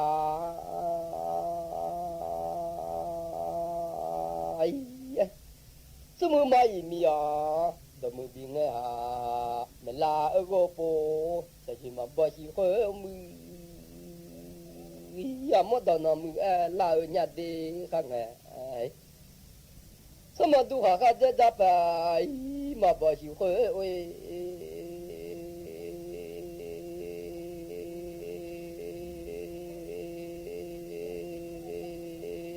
ยามมือขาโอ้ยยามมือลมากาเสลอมีอาจะปะมาโอ้โหขาลุมาขาเสลอญามือว่าชอมาชาลามีอา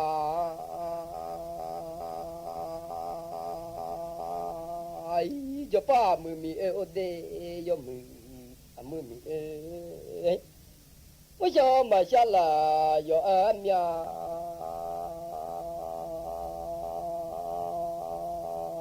สมุนบ่านี่ก็โอ้สามีจัวจัวนอนโดยนอนละเชื่อว่าโอ้เด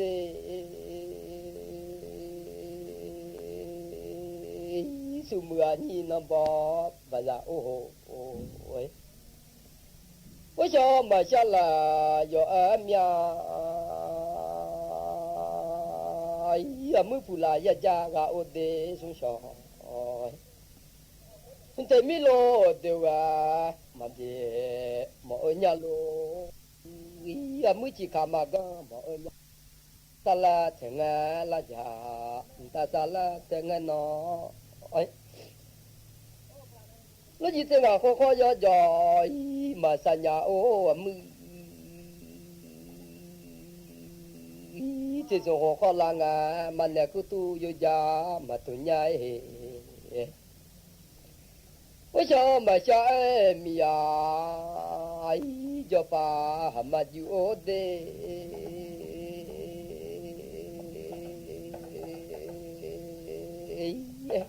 จะปามามีจาบะมืออยู่อะไร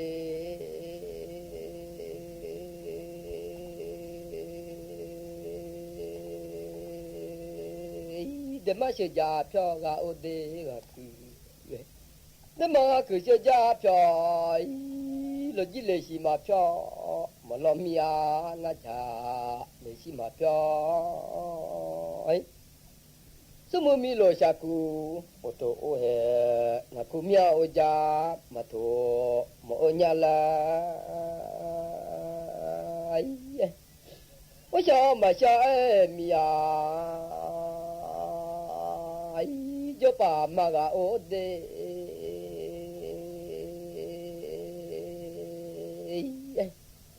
ฉันยอดเดงาที่อาเดโอลิชาเอมียา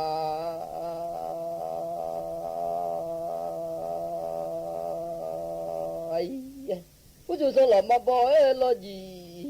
จงอาโอมือผู้ตาเลเจมาโนบ่จงหันลายลอจีเจมาจาเอชาพายจามาโอมือพิสิกามาเจช่างหาอย่ามาละดุญญามือมีเดผู้จู่สมามาบ่ชาพายมาละญาแล้วมือ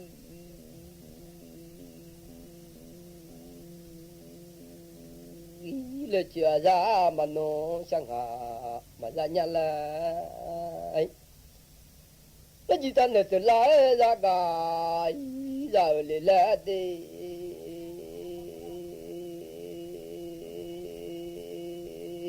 มันเนว่าตลามุเชละเลลายตั้งแต่จะลอยมาหมอยลอยมาโอมือ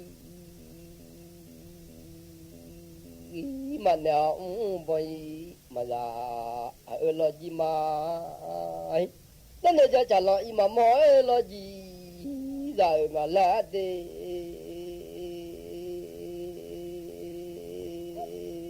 เชื่อเราทอเงินหลอนาสถานีวิทยุกระจายเสียงแห่งประเทศไทยและเครือข่ายทั่วประเทศเสนอข่าวต้นชั่วโมงรู้เร็วรู้จริงเกาะติดทุกสถานการณ์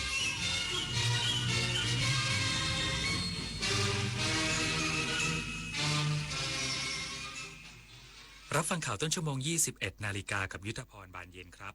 กระทรวงเกษตรและสหกรณ์เตรียมขออนุมัติงบประมาณเร่งด่วนรองรับการแก้ไขปัญหาสถานการณ์อุทกภัยในพื้นที่จังหวัดยะลาอีกสักครู่กลับมาติดตามรายละเอียดครับ ขอเชิญประสบกนิกรชาวไทยร่วมน้อมรำลึกในพระมหากรุณาธิคุณในงานเฉลิมพระเกียรติสมเด็จพระเจ้าพักคินีเธอเจ้าฟ้าเพชรรัตนราชสุดาสิริโสภาพันนวดีเนื่องในโอกาสวันประสูติครบ100ปี24พฤศจิกายน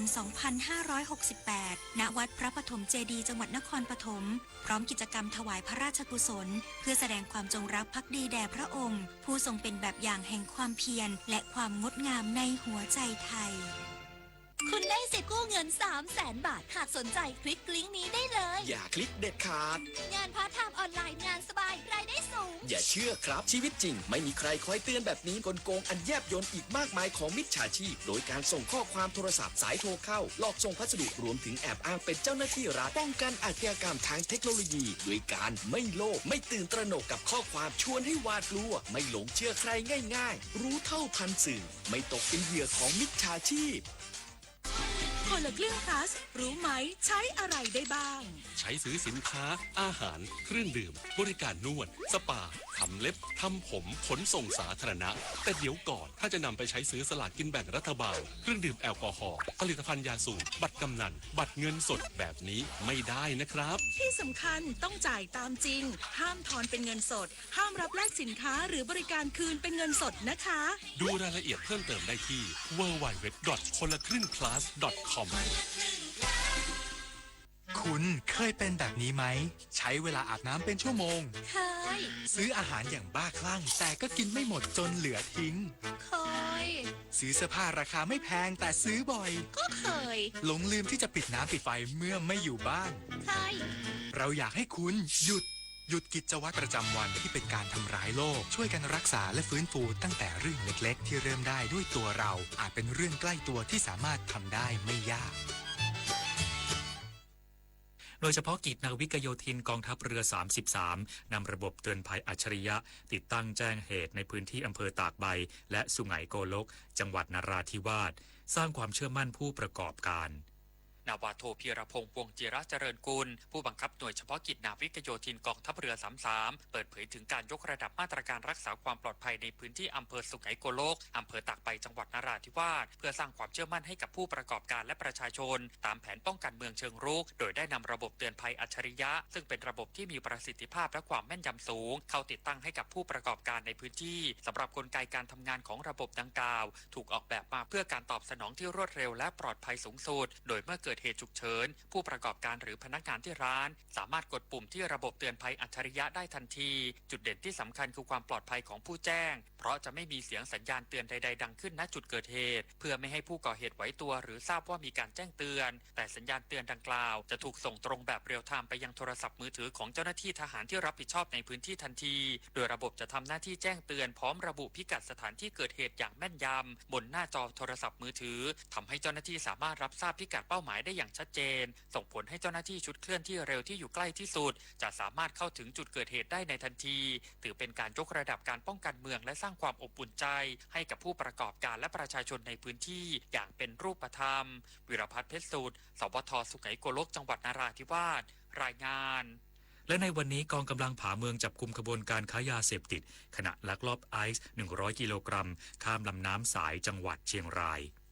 พันเอกสุพันธ์ร้อยพุทธผู้บังคับหน่วยเฉพาะกิจทัพเจ้าตากและหน่วยงานที่เกี่ยวข้องลงพื้นที่แถลงข่าวการตรวจยึดไอซ์4กระสอบน้ำหนักรวม100กิโลกรัมที่อำเภอแม่สายจังหวัดเชียงรายสืบเนื่องจากศูนย์ปฏิบัติการป้องกันและปราบปรามยาเสพติดกองกำลังผาเมืองสืบทราบว่ากลุ่มขบวนการค้ายาเสพติดพยายามลำเลียงยาเสพติดจากประเทศเพื่อนบ้านเข้ามายังประเทศไทยในพื้นที่อำเภอแม่สายจึงได้จัดกำลังพล1ชุดปฏิบัติการทำการลาดตระเวนป้องกันและสกัดกั้นในพื้นที่บ้านป่าสางงามหมู่ที่5ตำบลเกาะช้างอำเภอแม่สายจังหวัดเชียงรายจนกระทั่งเวลาประมาณ 20 นาฬิกาของวันที่7พฤศจิกายนตรวจพบบุคคลต้องสงสัยประมาณ 4-5 คนแบกกระสอบเดินเท้ามาตามเส้นทางในภูมิประเทศเจ้าหน้าที่จึงได้แสดงตัวเพื่อขอทำการตรวจค้นแต่กลุ่มบุคคลดังกล่าวอาศัยความมืดและความชำนาญภูมิประเทศหลบหนีไปได้เจ้าหน้าที่ได้ไล่ติดตามและสามารถควบคุมตัวผู้ต้องสงสัยชาวเมียนมาจำนวน1คนพร้อมกระสอบฟางจำนวน4กระสอบจากนั้นช่วงเวลาฟ้าสางของวันที่8พฤศจิกายน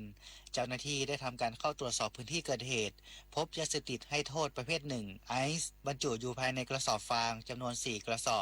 อบละ25ก้อนรวมทั้งสิ้น100ก้อนน้ำหนักรวม100กิโลกรัมทางหน่วยจึงนำตัวผู้ต้องสงสัยส่งสถานีตำรวจภูธรเกาะช้างเพื่อดำเนินการตามกฎหมายต่อไปวสินทร์ คำพิรวงศ์ สวท.เชียงรายรายงานกรมทางหลวงชนบทระดมกำลังเจ้าหน้าที่ทำคันกั้นน้ำบริเวณถนนเชิงลาดคอสะพานจังหวัดชัยนาทพร้อมจัดกำลังคนลาดตระเวนติดตามสถานการณ์อุทกภัยในพื้นที่จังหวัดอุทัยธานีและในจังหวัดอื่นๆอย่างต่อเนื่องนายพิชิตหุ่นสิริอธิบดีกรมทางหลวงชนบทเปิดเผยว่าจากสถานการณ์อุทกภัยในปัจจุบันในส่วนของกรมทางหลวงชนบทหรือทช.ได้ติดตามเหตุน้ำท่วมในทุกพื้นที่อย่างใกล้ชิดซึ่งขณะนี้หน่วยงานในสังกัดได้ปฏิบัติการให้ความช่วยเหลือและบรรเทาความเดือดร้อนแก่ประชาชนอย่างเต็มที่และยังคงได้ระดมกำลังเจ้าหน้าที่ลาดตระเวนพร้อมเครื่องมือเครื่องจักรในทุกภูมิภาคที่ได้รับผลกระทบจากสถานการณ์อุทกภัยอาทิสำนักงานทางหลวงชนบทที่2สระบุรีโดยแขวงทางหลวงชนบทชัยนาทได้นำวัสดุผิวทางเก่าเข้าดำเนินการถมบริเวณถนนเชิงลาดคอสะพานสัพพยาอำเภอสัพพยาจังหวัดชัยนาทขณะนี้สามารถใช้สัญจรได้ตามปกติเรียบร้อยแล้วรวมทั้งได้นำรถบรรทุกน้ำเข้าบริการประชาชนที่อพยพมาอาศัยบริเวณสายทางเพื่อบรรเทาความเดือดร้อนและได้ติดตั้งป้ายเตือนตรวจสอบระบบไฟฟ้าบริเวณสายทางที่มีประชาชนมาพักอาศัยเป็นการชั่วคราวในช่วงภาวะวิกฤตจบข่าวยุทธพรบานเย็นอ่านรับฟังข่าวครั้งต่อไปเวลา 23 นาฬิกาครับติดตามข่าวที่นำเสนอไปแล้วได้ที่ www.thainews.prd.go.th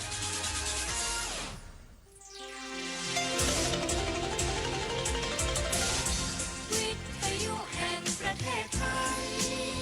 ให้ความรู้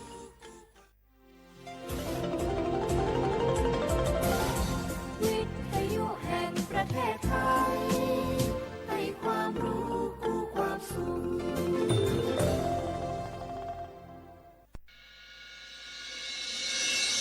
สถานีวิทยุกระจายเสียงแห่งประเทศไทยจังหวัดเชียงใหม่ AM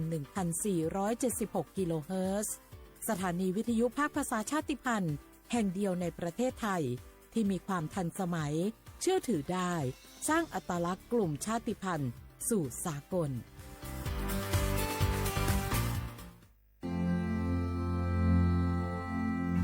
รากฐานสังคมไทยตั้งแต่อดีตจนถึงปัจจุบันเคารพเทิดทูนสถาบันพระมหากษัตริย์เป็นศูนย์รวมจิตใจที่เหนียวแน่นของคนไทย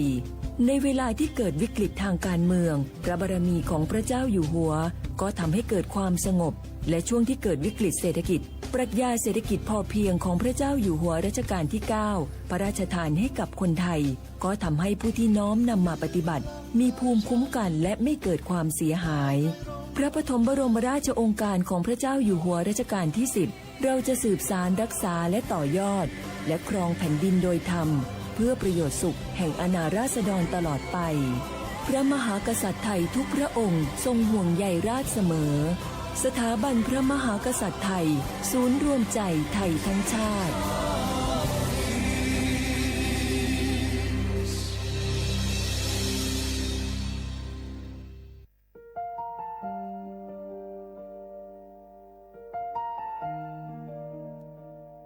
ขอน้อมเกล้าถวายอาลัยสมเด็จพระพันปีหลวงพระแม่แห่งแผ่นดินผู้ทรงเมตตาเหนือเกล้าขอพระองค์เสด็จสู่สวรรคาลัยข้าพระพุทธเจ้าข้าราชการและเจ้าหน้าที่สถานีวิทยุกระจายเสียงแห่งประเทศไทยจังหวัดเชียงใหม่กรมประชาสัมพันธ์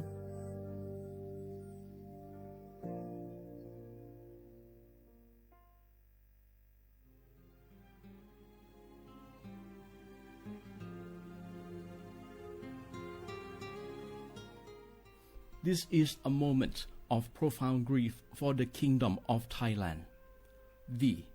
the collective voices of Radio Thailand Chiang Mai, join the Thai nation in mourning the passing of our beloved Queen Martha, Her Majesty Queen Sirikit. Her life was a testament to the unwavering service, grace, and deep love for the Thai people. Our humble condolences and thoughts are with His Majesty the King, the royal family, and all the Thai people during this deeply sorrowful time. We will remember her forever.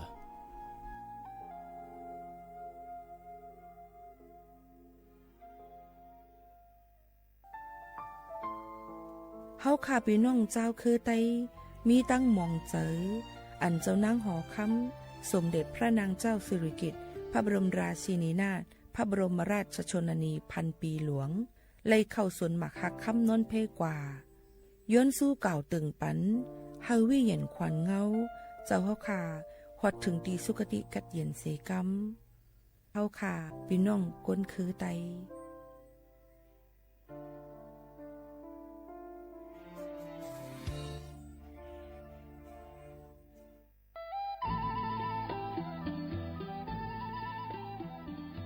จังหวัดลำพูนโดยสำนักงานวัฒนธรรมจังหวัดลำพูนขอเชิญชวนทุกท่านร่วมย้อนวันวานสัมผัสมนต์เสน่ห์ตลาดวัฒนธรรมถนนสายวัฒนธรรมย่านเมืองเก่าข่วงพันปีถนนรถแก้วชวนมาชมชิมช็อปกับสินค้าพื้นเมืองของกินบ้านเฮามากกว่า100ร้านค้าพร้อมชมการแสดงศิลปะวัฒนธรรมล้านนาและกิจกรรมดีๆจากชุมชนท้องถิ่นทุกวันเสาร์และอาทิตย์ตั้งแต่วันที่25ตุลาคม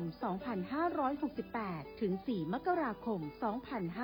2569ระหว่างเวลา 14 นาฬิกาถึง 21 นาฬิกาณตลาดวัฒนธรรมถนนสายวัฒนธรรมย่านเมืองเก่าข่วงพันปีถนนรถแก้วอำเภอเมืองลำพูนจังหวัดลำพูน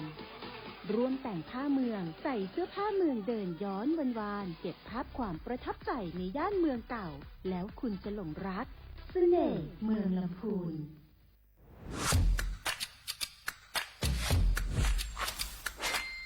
กลับมาแล้ววันนี้กับโครงการคนละครึ่ง plus รัฐออกครึ่งประชาชนออกครึ่งช่วยเศรษฐกิจไทยหมุนเวียนเติบโตถ้าเราช่วยกัน plus ต่อยอดให้เศรษฐกิจไทยเติบโตอย่างยั่งยืนด้วย5 plus plus ที่1เพิ่ พิ่มช่วงอายุผู้เข้าร่วมโครงการจาก 18 ปีเป็น 16 ปี plus ที่ 2 เพิ่มวงเงินใช้จ่ายจาก 150 บาทเป็น 200 บาทเพิ่มพลังซื้อของประชาชนเพื่อกระตุ้นการหมุนเวียนในระบบเศรษฐกิจฐานรากลดภาระค่าครองชีพ plus ที่ 3 เพิ่มสิทธิพิเศษด้วยการดูแลผู้ที่อยู่ในระบบภาษีให้ได้รับสิทธิพิเศษมากขึ้นเพื่อสร้างแรงจูงใจให้ทุกคนร่วมอยู่ในระบบอย่างโปร่งใส plus ที่ 4 เพิ่มโอกาสให้นิติบุคคลขนาดเล็กเข้าร่วมได้ให้ธุรกิจเติบโตเป็นกำลังสำคัญของเศรษฐกิจไทย plus ที่ 5 เพิ่มทักษะใหม่เพื่อพัฒนาให้ร้านค้านำความรู้ใหม่ๆมาช่วยเพิ่มยอดขายลดต้นทุนเรียนรู้เติบโตและปรับตัวไปกับเทคโนโลยีใหม่เพื่อสร้างเศรษฐกิจที่แข็งแกร่งจากคนละครึ่งสู่คนละครึ่ง plus ไม่ว่าจะสั่งข้าวคนละจานชาเขียวคนละแก้วขนมเค้กคนละชิ้นหรือหลายๆชิ้นก็ใช้ส่วนลดได้ทันทีสูงสุดวันละ200 บาทแถมใช้กับฟู้ดเดลิเวอรี่ก็ยังได้สำหรับประชาชนไทยอายุ 16 ปีเป็นต้นไปสมัครรับสิทธิ์ผ่านแอปพลิเคชันเป๋าตังวันที่ 20-26 ตุลาคม 2568 สำหรับร้านค้าที่สนใจร่วมโครงการสมัครได้ผ่านแอปถุงเงินวันที่ 15 ตุลาคมถึง 19 ธันวาคม 2568 แล้วเตรียมพร้อมรับลูกค้าจากทั่วประเทศเพราะนี่คือโครงการที่คนไทยทุกคนช่วยกัน plus เพื่อให้เศรษฐกิจไทยโตไปพร้อมกันโครงการคนละครึ่ง plus ดำเนินการภายใต้เป้าหมายที่ชัดเจนของรัฐบาลในความต้องการกระตุ้นเศรษฐกิจลดภาระค่าครองชีพให้ประชาชนและยกระดับศักยภาพผู้ประกอบการไทยให้พร้อมในยุคดิจิทัลโดยยังคงยึดหลักความโปร่งใสตรวจสอบได้และป้องกันการใช้สิทธิ์ที่ผิดวัตถุประสงค์คนละครึ่ง plus เพิ่มพลังเศรษฐกิจไทยพร้อมโตไปด้วยกัน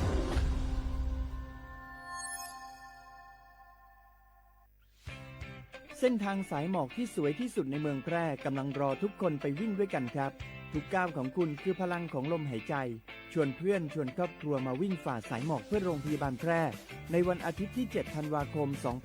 2568 บริเวณลานกิจกรรมหลังวัดพระธาตุช่อแฮมาร่วมกันส่งต่อพลังแห่งความดีเพราะทุกก้าวของคุณช่วยต่อชีวิตให้กับผู้ป่วยในโรงพยาบาลแพร่สมัครได้เลยวันนี้แล้วไปวิ่งด้วยกันในวันอาทิตย์ที่ 7 ธันวาคม 2568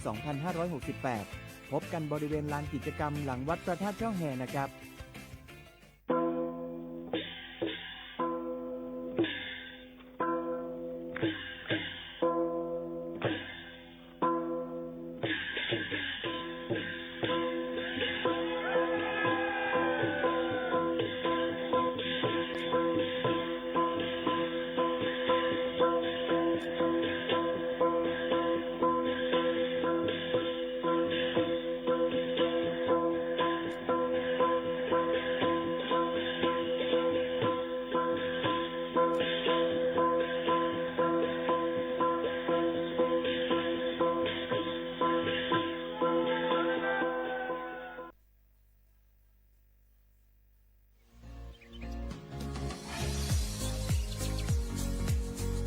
จ้อมหนังเปิงมติครม.มือวันที่29เดือนธันวาคม25ปากไป67ให้ฮิปเน็ตแกลิดปัญหาสถานะและสัญชาติคนอันอยู่ตั้งเมืองจึงไทยจ้อมมาตรา17นั่น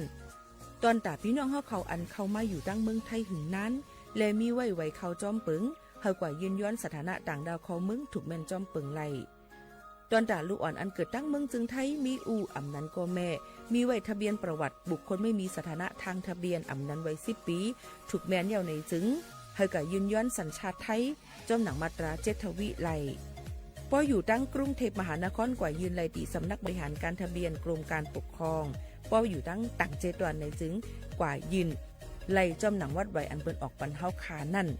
เข้าย้ำเหตุการณ์จอมหนังหลวงปองจึงต่อพอถึงวันที่29เดือน6 25ปากไป69ค่ะ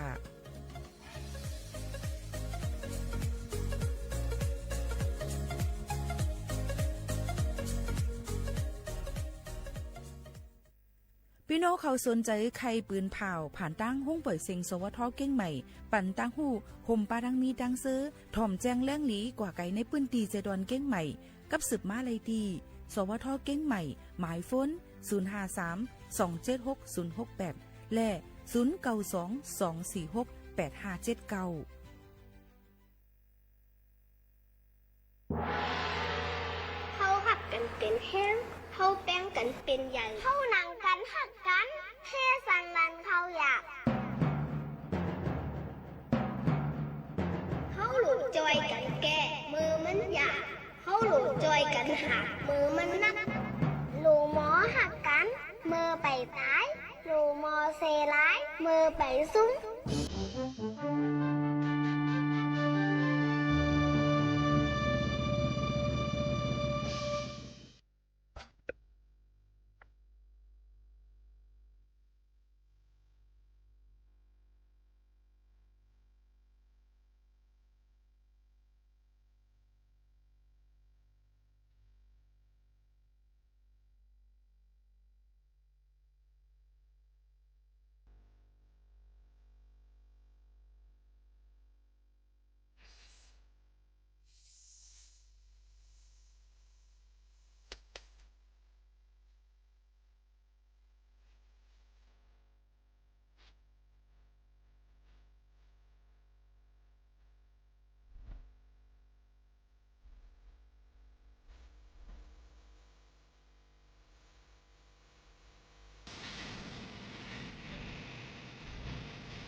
เหมือสูงค่ะเหมือสูงพี่น้องผู้ถ่อมเฮาค่ะทั้งหมดทั้งสิ่งกูก็กูก้นค่ะมาคบมาทบกันดังห้องปล่อยเสียงสวทวิ่งเก้งใหม่ AM 1476 GHz ดวนการภาษาความใต้ดังห้องปล่อยเสียงสวทวิ่งเก้งใหม่สถานีวิทยุกระจายเสียงแห่งประเทศไทยจังหวัดเชียงใหม่ AM 1476 GHz อยู่จอมขาวยิ่งโมขาวนุ่นค่ะสุภาวันเชื้อสารวินหกทบจอมปอเมปีปีน้องๆเขาอยู่กูวันข่าวยาม 10-11 โมงจำหนังข่าวยามดังเมืองจึงไทยค่ะอ้อสั่งว่าใครอุบโอตรงตักกับสืบกันเข้ามาเลยดี0532760070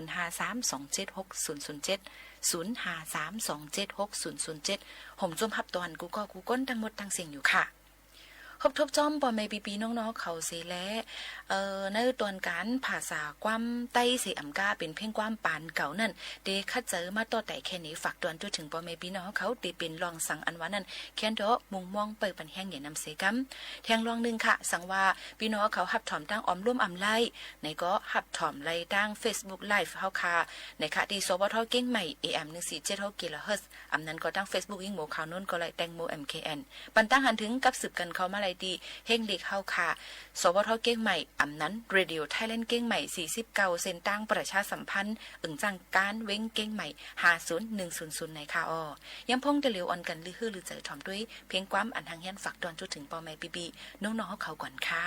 กำในน้องปีพวยลองจิ้วสีลิลี่มักเดียวแล้วพวกกูเลือกเกี่ยวกิ่งอ่างหนึ่งจึงให้มันเจ้านี่ปีพวกออกเป็น5 6คู่อันนี้ตอนนี้กูจำยันใส่ปีหลอกมางานนี้จึงให้ปองสีลิฟิวทูสายปีทอมควันวัดดียันเปียงวันใจกันเมืองใหญ่สอนี่ด้วยลูกเตียนสีก็เลยบินไผ่ละลาวันที่3 9 น้องวันปีจันนี่ปอสักกาสูยำตัวเดียวนี่ซอยหังลีหากเราปีเจ้าฉันกระจำจะไล่ผ่ามือปีเปลี่ยนหน้ามาลืม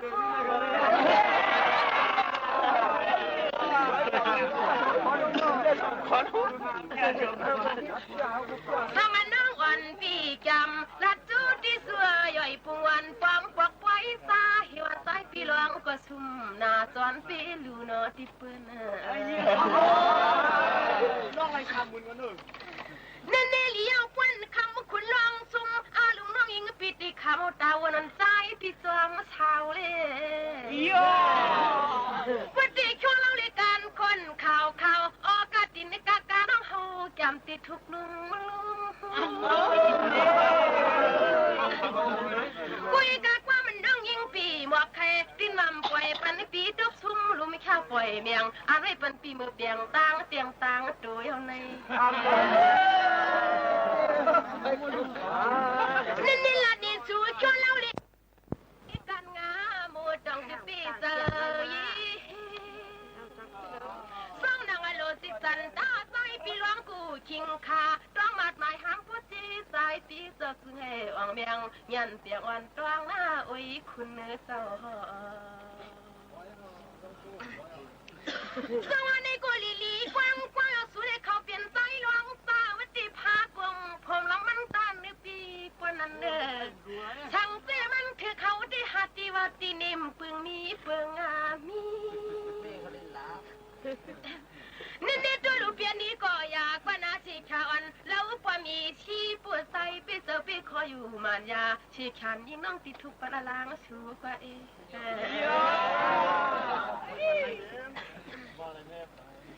สังกุยกับความหวานลัดกว่าจู้กุยว่างี้มันยิ่งคูเลยก็ปลวกอีกใจใครอยู่หน้าต่างหวังใช่ว่ากันว่าเขาสู้คิงไม่เล่า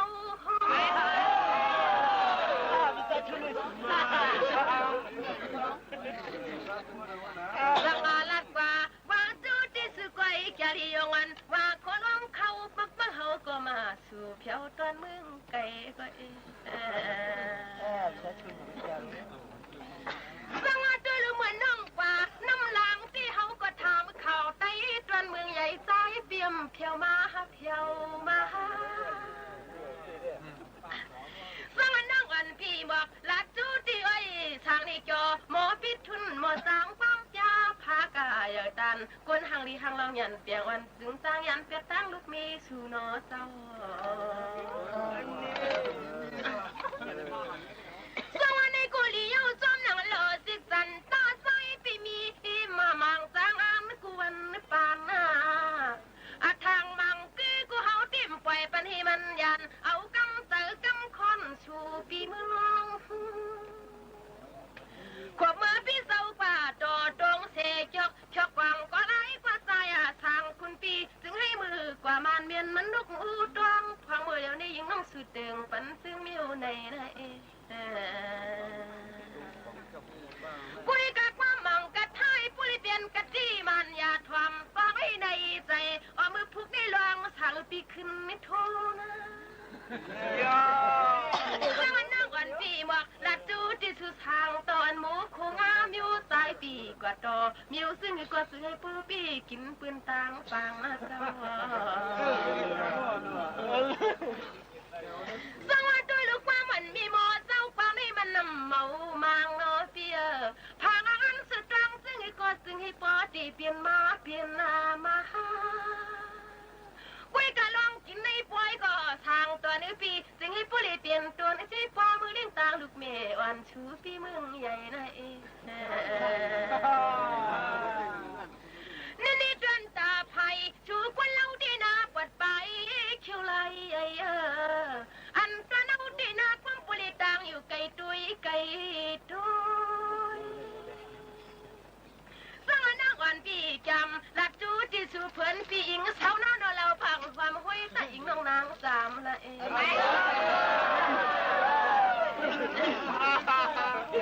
สร้างความมันจันต่อยอดจูได้ไว้ช่วยหนูอันนี้ปักเปเราเท้าปีไปเลยมีอยู่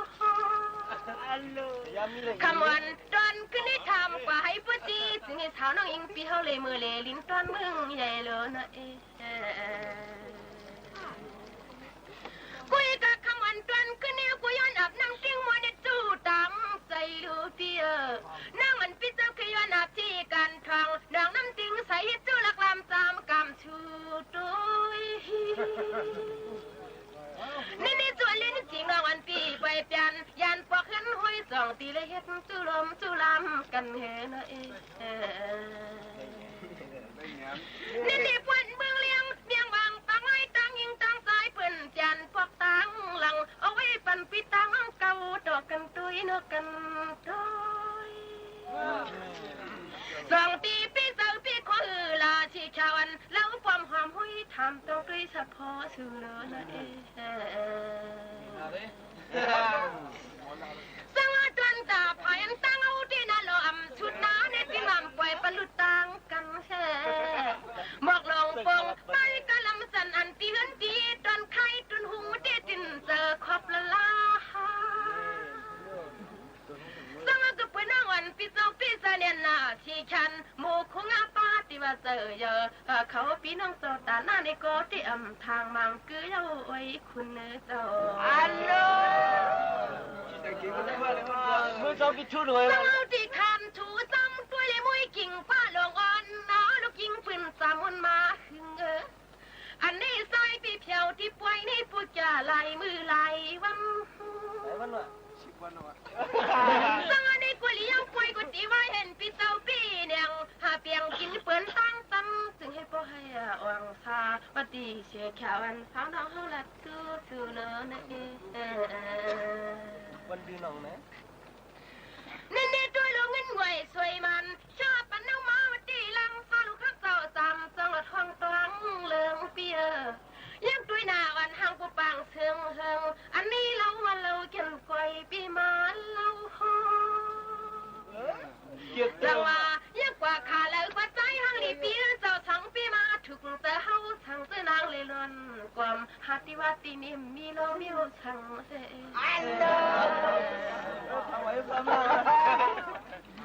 สังหลัดกว่าตันแล้วก็ไล่กว่าในมือวันเปี้ยวปาดควันไส้นางน้องทางติลินวนมวนสังอาควันควาในใจทางติลิตำใส่ปนาอกเฮา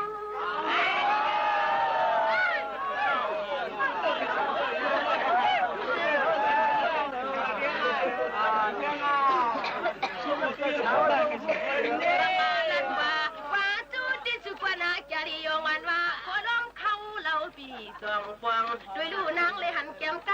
การเคยจับยองซ้อมก็สูปีใจตอนเมืองใหญ่นอนเอสวัสดีลูกกับปืนหน้าวันปีนี้ฮักตีฮักเดอฮักเมือมจันมาตีกับการเหี่ยวไม่เปียฮักอยู่ก็ยังติมทางสิริตั้มใจเฮ็ดลูกมีสายนี่ลัดป่าดันเลิกไปไล่กว่าดอทางตอนมาจังป้องพอเตรียมทางตีเลยไม่พาไม่ห่วงควบกันอย่านี่ตัวลูกกับปืนล่วงทางเปียวป้องผู้เลยมืออยู่ไกลมุ่งตัวหลีดวันขอกันตามจันหันยิกยับยิกก็ไม่คุยคำปีเปียงเขาปักลาลิน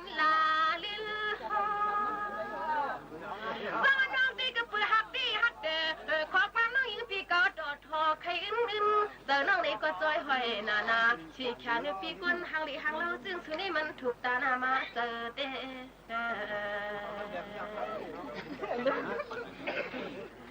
สวรรค์ในกุลนี่ชูเลี้ยงเอาไว้เลี้ยงแกงอ่อนช่อเขียวไหล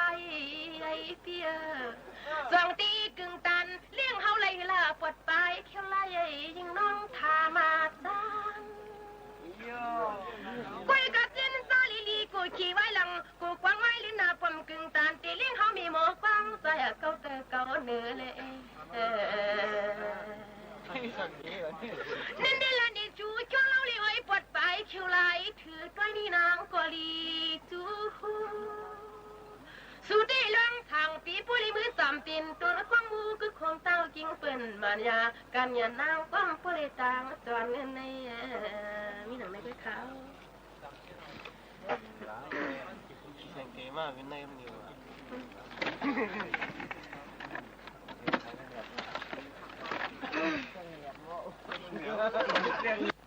ตัวเหลียวนี่ตัวลูตาให้นอนคนไหนเด็ดน้ำเปิงมีเปิงมีนี่ตัวลูกก็ไปยินเปียเนี่ยนามีลินตอนกี้ชีตัวก็เลยก็ปเปหัวไข่ตอลมต้องเกียนหายเดียวกุยกับความสั่งมันกะตีเมียงให้ปุริมกไม่อันนี้กุยกับเธอก็น้อยปีลืมปีบางอันนี้ก็ตีขวัญหยดฟังที่ร้องสั่งปีตัวขึ้นมากะลอยปีใส่ทางปัตตานเมืองสาม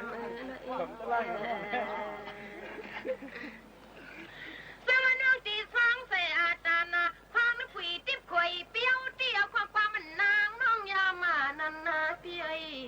หมอกลงปงตานกะลันสันเชียงอ่องมืออยู่นี่กูคำอยากปีลืมหน้าสวยปีลืม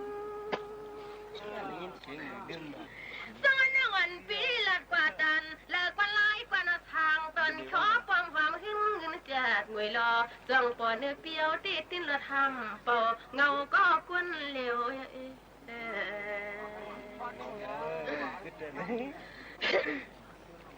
สังว่าด้วยโลขึ้นนี่ละดีกันตั้งขึ้นเงาลึกขึ้นไม่เขียวนะเมื่อเลี้ยวกูเมืองก็ตำแล้วนี่ด้วยลุลาดกว่าว่าจูที่สู้ควาริโยนว่าคนเชียงเพื่อก็ดันปองอันนี้นางก็ปานางปุกให้จับยองขวางเปื้อเขาคือนอนอุ่นในใจน้อจอสวัสดีก็ด้วยลูกคำผูกกึดกวันวันเชียงขาน้องขาลูกขาลังจังขึ้นไปขับเมื่อคืนอันนี้ด้วยขาลุยนางขานาซื้อหน้าปานาอินเขาก็เฮานางสวัสดีกว่านำตันตีนางว่าโอ้ยปลาลอยปลาตั้งสตางเชียงตาใครรับนอนเขาจะมีน้ำเดียวสวัสดีกูจอมเลือทีที่ทุนดูเปียวปอปมหันช่างเอาตาให้นอนก็นำยาสังว่ายินเจอยินคอลินออกลอยเสาไว้ใจยินจูดอเท้ามีนั่งเมืองไกลเลย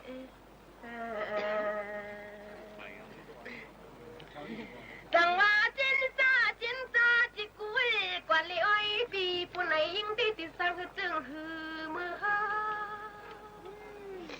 กุยกะฮักนาจานเลยปอมเลยยิงเตแล้วปังโตครึ่งนึงคือเอาฮักพันกอม ทางติเลสเจ้าคำผู้นอเจ้า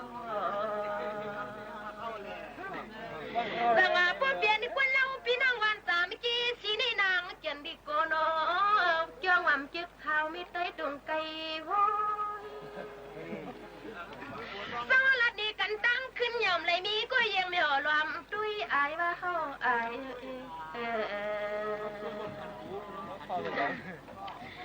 นี่ด้วยลูกเพื่อนคำทางหน้าปางซ้ายพี่เป็นน้องนางอายตาปล่อยให้จำน้องยิงเปียวตายมึงตอนชูเช่าวันดีแกดีองวันว่าโคล่วงเขาคำปีกองกองวันดีของลีออนคุณปีเมืองไก่น้อย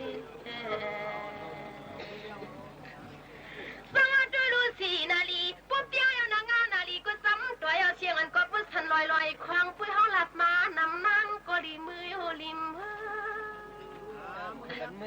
สวัสดีทำกันซ้ำด้วยกว่าเราตั้งโตครึ่งหนึ่งคือพุ่มเคยปล่อยเมียงยิ่งน้องชูมือสายหลัดมาปันเล่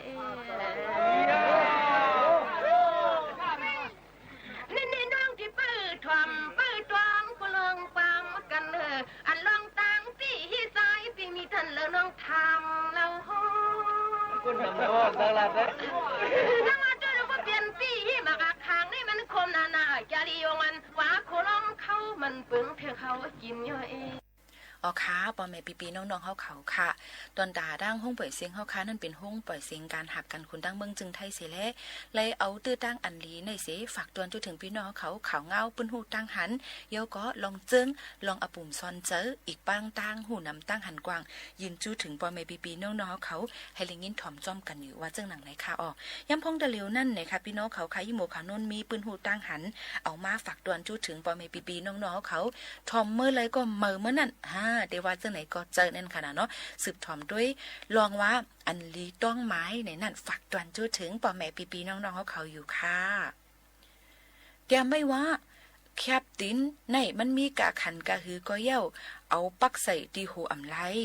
ก้นห้ายก้นแก๊กนั่นเขียนกะหือก็เย้าอำไลแคบจุ่มก้นหลีไลพ่อแม่คือฮักลูกล้างกะหือฮัก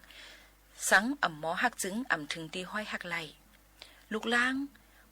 ป่อแม่ให้กะหือก็เย้าอ่ำถูกลิเฮ็ดพิษลึกล้ำคู่สราเฮาค่ะมีปัญญานำกะหือกอลีสั่งสอนจี้ในเส้นตั้งพิษจึงตะเป้ลูกน้องจังตุกข่ายหยาบคันใจเลยค่ะอ้อตะเป้ลูกน้องซ้ำคู่สราให้กะหือก็เย้าสั่งเนปันเส้นตั้งหมันแม่นจึงถูกลีอยู่จำอยู่ค่ะอ้อโอ้ยก็อำนั้นก็ใต้ก็อันว่านั่นลี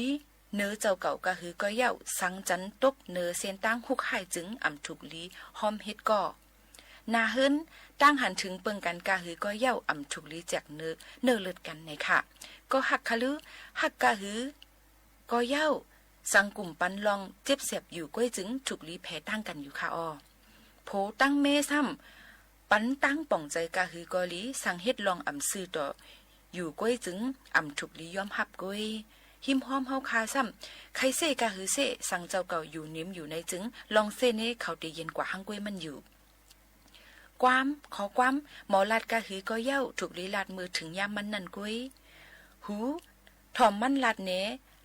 อันเจ้าเก่าลาดนั่นเตมีพรลีเดอร์อยู่ค่ะอ้อหมักตาเฮาซ้ำเจ้าเก่าด้วยจึงหือไหนนั่นลีเซอันเจ้าเก่าหันจึงหือไหนนั่นอ้อตั้งยามหังจากะหือกอลีสั่งมีตั้งยามอันลีอยู่จึงก้นก็หักนำไว้อยู่หมาหน้าคือหมอปัญญากะหือหมอสั่งมีหมาหน้าในจึงเหมือนกันตั้งมีปัญญานั่นก้วยเย้าค่ะ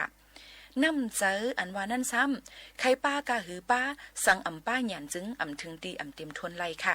วิริยะลีกะหือกะเย้าสั่งเฮ็ดจอมหยันปัญญาจึงอ่องมันไลเงินเมื่อไปมีเก็บหอมเสมีเย้าถูกลีเปียงจ่ายไว้อยู่ค่ะด้วยหันลองลี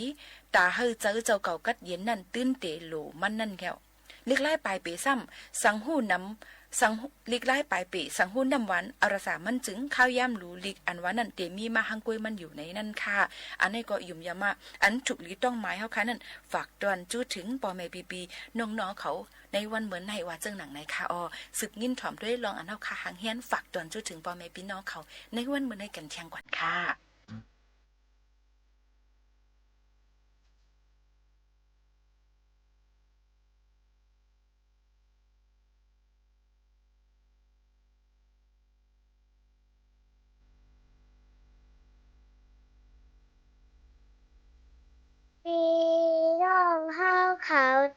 ขอบห้องปล่อยเสียงสวทเก้งใหม่ AM 1476 กิโลเฮิรตซ์ค่ะอย่าลืมปั่นแห้งค่ะนะ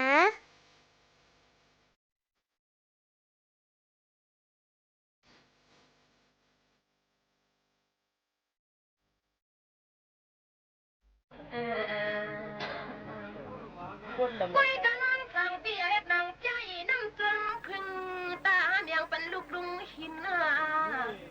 ด้วยยามเมื่อเลี้ยวนี่เปลี่ยนกินยาวเล่าหางลีเปียเจ้าห่มเปลี่ยนเช้าเปลี่ยนนาเช้า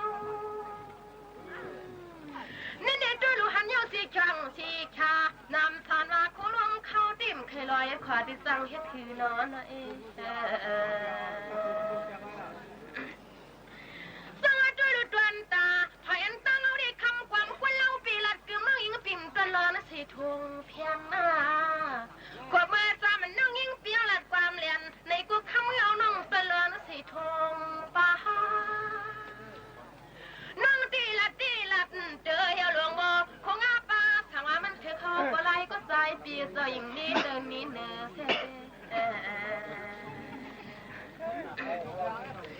สวัสดีกว่าดันเลยกว่าไล่กว่าปวดไปเขียวไล่เธออันนี้ตาขี้น้องคนไหนน้องเอาก้อยเกี่ยนน้ำยาสังดันยาก็เหี่ยวหลวงบ่คงอาป้าย้อนนักข้างไอเย่วัน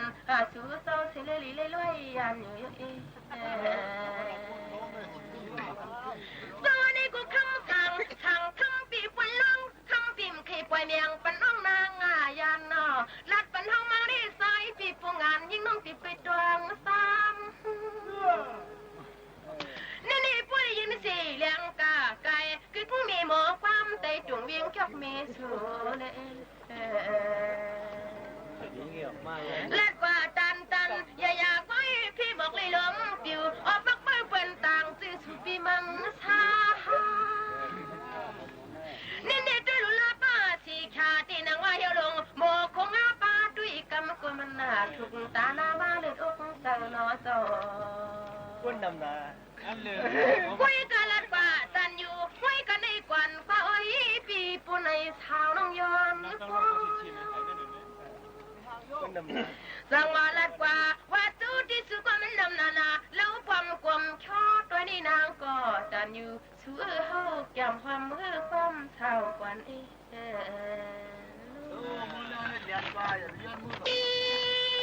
ลีกว้าง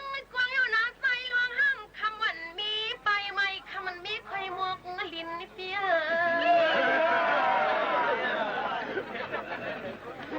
สังวาด้วยลูสู้พวกวันก็ไปใช้เมียงก็ปริสากินทั้งปีนั้นมา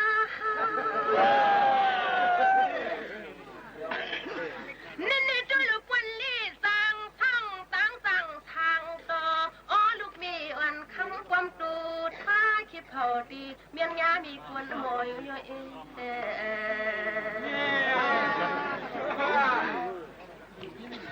สละกุยนาพาทาซึ่งเฮาในความปิ่มพวกลงปิดไตเนื้อหลวงนอวัดดีปวดไปเขี้ยวไหลถือสุตีเปลี่ยนปีแล้วยังเล่า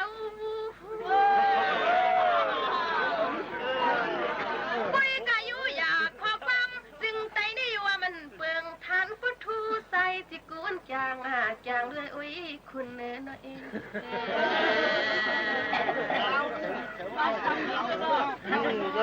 สวัสดีลูกคิดเจอปิดคอที่สุนัยเปลี่ยนห้ามคำมันมีไปเนาะไม่คำนี่ลูกไม่วันไม่กินเนาะเปียอันนี้ด้วยเนาะผู้ปีเจอปีคอคอยลูกลางอันใสปีตาปันเฮาลาสังวาลัดว่าว่าจูที่สู้จาริยวันฟ้าโคลุมเข้าดวงมาทวมกวนปฏิย่อยปุ่งวันเช้าน้องติลัดจูสู้เลือนะเอ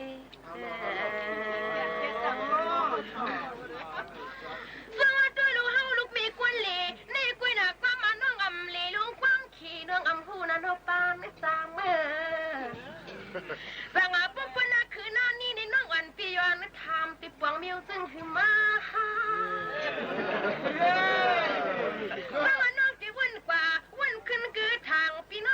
ขี่ว่าเขาขี่เนื้อหน้าโยม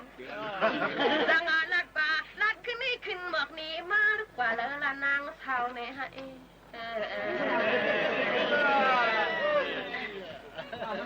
ดังว่าทำกันซ้ำตุยเลยไว้กันคนข่าวอ๋อลูกยิงปืนวันในความนี้ก็จึงตั้งเตียงกันเท่าอันไตเปียทางเราฟังด้วยลูกกูโซจัดกวนวันหลังปีกว่าทำเฮ็ดไรตั้งปืนมันมาหน้างานเปียงอันว่าคุณล้มเขาเปลี่ยนในเกียงซึ่งหนึ่งไอ้ลูกเมย์วันสุพีโพลิเตียงคอยไว้ใจเนาะเจ้าฟังพอดีเจนจ้าด้วยในห้างพังสู่กวนเราได้นางเขียนสอนในชื่อลายเนาะเปียสั่งซื้อเขาเปลี่ยนมีสู่กวนเราตีตินมาหำเปลืองตายนะคนหังลี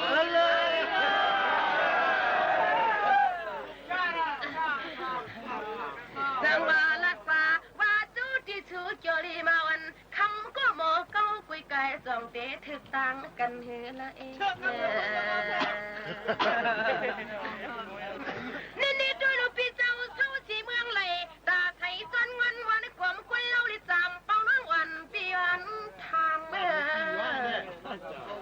อันนี้กุยกระใจปิดดวงหน้าลองอาทางหมอเก้าสวัสดีทำสิลิว่าเชือกสิลิมจริงเราอันปีให้มือลีเพียวตีให้เราขี้วามขี้ขึ้นนิดยานเมื่อเย้าต่างน้องต่างหลังเอ้ย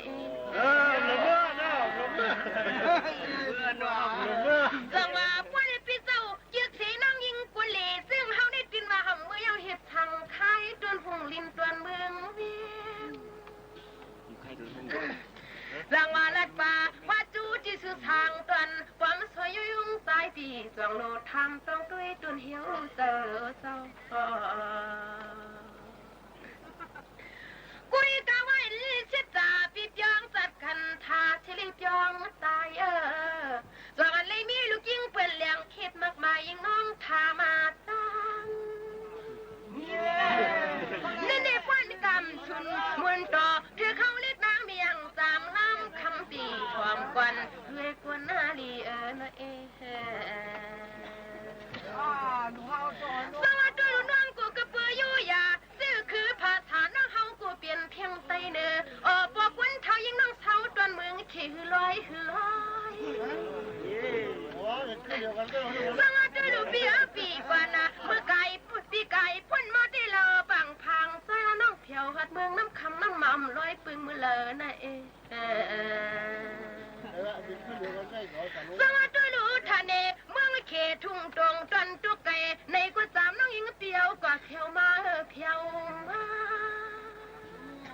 กุยหนักกว่าไม่ขี่น้องยิงปีอำเลสีคอล้านนี่มันห่างหยับหน้ากลางว่างในเจอนอน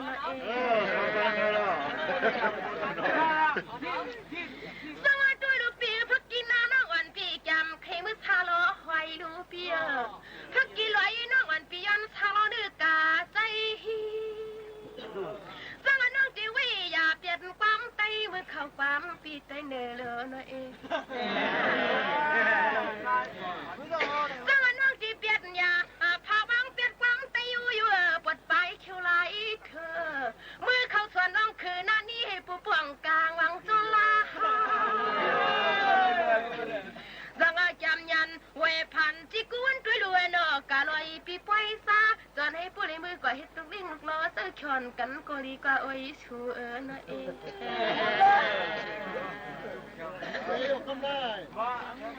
สวัสดีลูกเจนจ้าจิกูกล่อมปวงน้อพี่ไอ้คุณคิงคาเมื่ออย่างนี้นางก็จังลีทบจุนพังหังลีหังเล่าพี่มาทุกเจอสั่งมาลัดว่าดันเลิกปนไหนก็อีกอย่าว่าโคล้มเข้าเตี้ยมทางปังอันกวนหังลีหังเล่าซึ่งสื่อในเคเผาปุริมีก็มักหมายอยู่สั่งมาด้วยลูกพี่เจ้าเศร้าสีคือเซกีด้วยลูกเงินสู่มีสีหิมเลยตาใส่จนเงินวันปีย้อนเลยมือทวง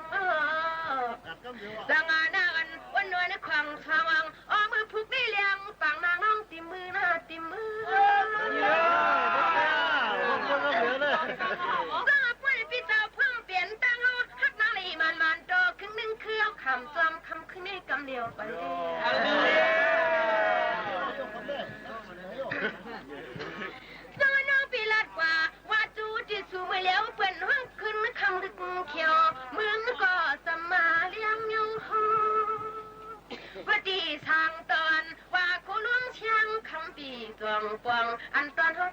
กวนยอมกวางไว้เฮ็ดใน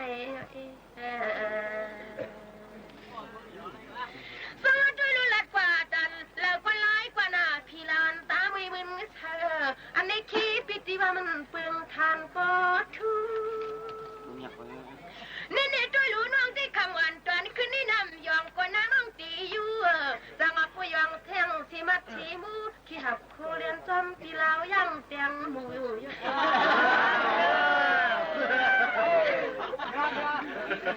ดังมาลัดว่าอุบจุปากเรากับอุลินจูชูกูด้วยนี่นางก็ว่าทันดีปอยอุลีปอยนี่กึดหยวนวิกันในกวนกว่าผู้วามเธอเขาก็เราพังกลมช่อสังซื้อมันเธอเขาได้ตินคำจอมปีกำเหลวเองสังตันอยากพระอ้อยเตียงเกียนเด้ออันมือเหลียวนี่นางกูพูดทันลีมืออยู่ลีมือในกูด้วยลุทุนดูเจ้าตาหน้าคำเจ้านี่เราฟังโตครึ่งนึงคือใจก็ตาให้นอนห่างอย่างนาชีมีหมดเจ้าปั้มเขา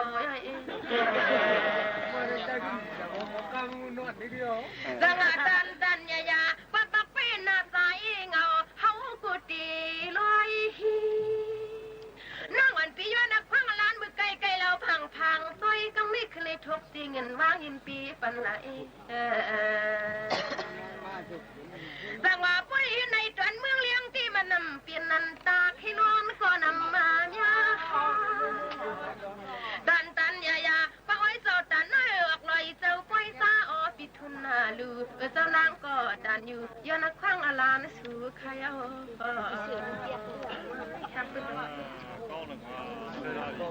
ช่วยได้บีบเลยเลิกแล้วทะเลลีกว้าง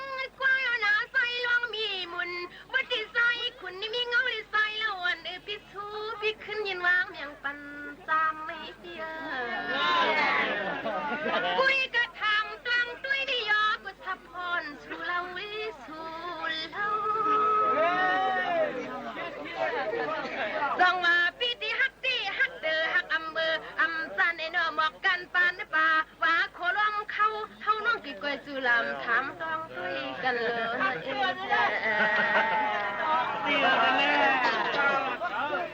สั่งว่าป้าพี่เจ้าฮักสีตั้งเฮาปฏิกุลเราพี่มือเลี้ยไว้นอปงงานเลย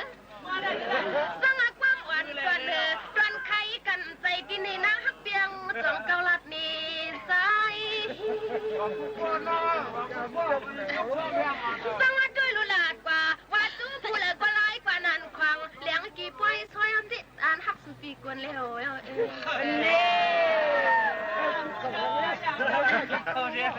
สังว่าด้วยลึกกว่าได้ย้ำมือขึ้นเป็นเมืองเจ้าลึกเขียว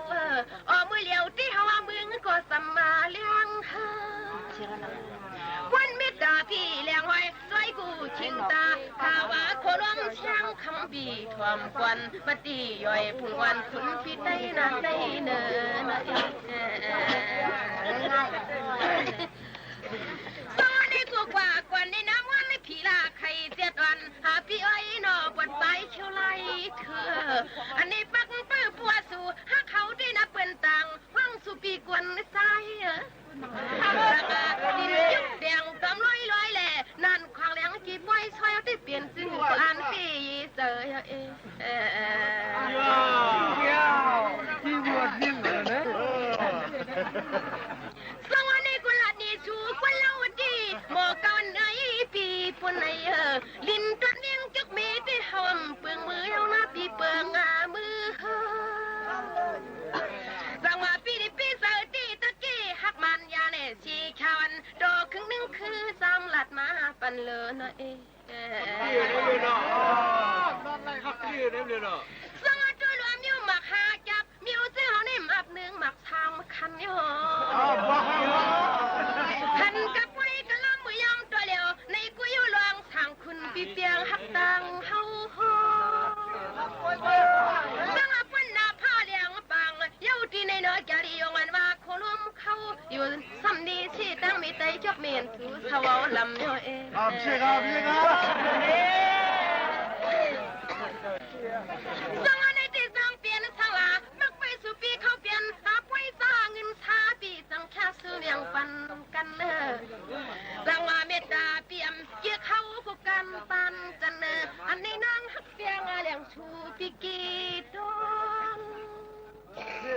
สวัสดีลูกน้องพี่ฮันซีนาผักหมากตาแกมก้างห้างเล้าพี่ปนมีลองตาใครรับนอนพี่สั่งเฮ็ดคือนอนอ๋อค่ะตั้งหมดตั้งเสียงเฮาค่ะเลยทางเฮียนฝากตอนจุดถึงปอแม่พี่น้องเฮาเขาสิมีลองข้องคำอ่ำนั้นก็ใครจี้จำจี้แน่บ่าเฮาค่ะยินจมเสียงตุ่มยอนพี่น้องเขาตั้งหมดตั้งเสียงอยู่ในนั้นค่ะเมื่อหนังเฮาค่ะลาดกว่าเมื่อไกลนั้นเตรียมมาเกาหลีกับสืบมาเกาหลีอันนั้นก็ส่งมาตั้งแชทเฮาค่ะเกาหลีในห่มจมหับตอนกูก็กูก้นตอนตาเดเฮ็ดเฮอมันลีซีออนตอนเสเก่ากันนั่นอยู่ในค่ะวันมื้อในข้าวย่างหมดเสียงกว่าเย้าค่ะปอแม่พี่น้องเขาค่ะเดย้อนผัดยันปอแม่พี่ๆน้องๆเฮาเขามือกว่าก่อนส่งขึ้นมาพบมาทบจอมกันตั้งห้องปล่อยเสียง AM 1476 กิโลเฮิรตซ์สวทวิ่งเก้งใหม่สถานีวิทยุกระจายเสียงแห่งประเทศไทยจังหวัดเชียงใหม่อยู่จอมเขาสุภาวันเชื้อสารวินยิ่งโมขาวน้นผัดยันมือก่อนย้อนสู้ปันให้อยู่ลีก้างยันพี่เขียนกันกูก็กูก้นค่ะเหมือซุงค่ะหนักเสียงนี้มันเคยผ่านนะกว่านั้น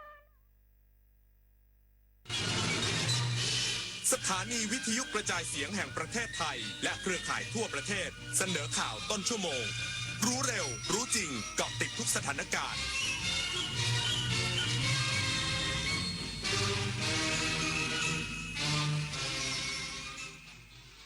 รับฟังข่าวต้นชั่วโมง 23 นาฬิกากับยุทธพรบานเย็นครับศูนย์ต่อต้านข่าวปลอมประเทศไทยเตือนประชาชนอย่าหลงเชื่อหรือส่งต่อข่าวปลอมเครื่องบินราชวงศ์สเปนลงจอดฉุกเฉินที่ไทยสร้างความตื่นตระหนกและเกิดความสับสนในสังคม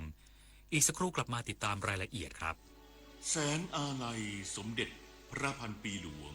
ไทยทั้งปวงหมองหม่นกลร่ำให้พระผู้เสด็จสู่ฟ้าสวรรคาลัยแนบดวงใจตามพระบาททุกชาติภพปวงประชาน้อมสำนึกในพระมหากรุณาธิคุณเป็นล้นพ้นอันหาที่สุดมิได้ข้าพระพุทธเจ้าคณะผู้บริหารข้าราชการและเจ้าหน้าที่สถานีวิทยุกระจายเสียงแห่งประเทศไทยกรมประชาสัมพันธ์อาชญากรรมออนไลน์ความท้าทายและโจทย์ใหญ่ของประชาคมอาเซียนที่ต้องผนึกกำลังกันรับมือภัยไซเบอร์ในภูมิภาคผ่านกรอบความร่วมมือสู่โรดแมพ 4P Preventing ป้องกันการแทรกซึมขององค์กรอาชญากรรม Pursuing นำคนผิดเข้าสู่กระบวนการยุติธรรม Protecting ปกป้องเหยื่อและกลุ่มเปราะบาง Promoting เสริมพลังความร่วมมือทุกระดับร่วมสร้างภูมิภาคที่ปลอดภัยไร้พรมแดนและเข้มแข็งไปด้วยกัน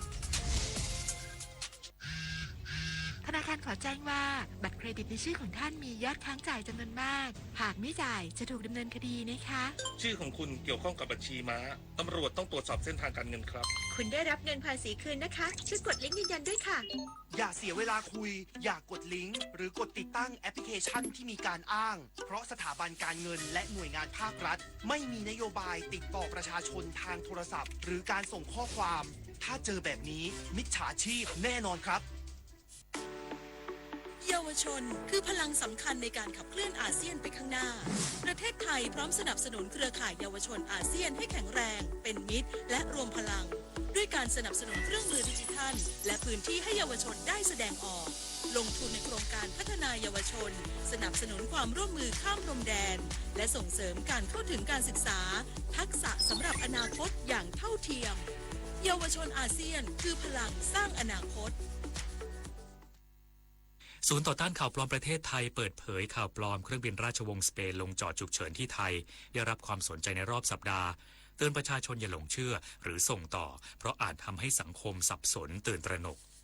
นางสาวสุชาดาซางแทนทรัพย์โฆษกกระทรวงดิจิทัลเพื่อเศรษฐกิจและสังคมหรือ DE กล่าวถึงผลการมอนิเตอร์และรับแจ้งข่าวปลอมของศูนย์ต่อต้านข่าวปลอมประเทศไทยพบข่าวปลอมที่ได้รับความสนใจในระดับต้นๆในสัปดาห์นี้ส่วนใหญ่เป็นข่าวเกี่ยวกับความมั่นคงระหว่างประเทศข่าวนโยบายรัฐบาลและการให้บริการของหน่วยงานรัฐข่าวที่เกี่ยวข้องกับผลิตภัณฑ์สุขภาพซึ่งทั้งหมดมีผลกระทบต่อสังคมส่วนใหญ่อาจทำให้เกิดความเข้าใจผิดสับสนตื่นตระหนกและวิตกกังวลได้รวมทั้งอาจทำให้สูญเสียทรัพย์สินหรือข้อมูลส่วนบุคคล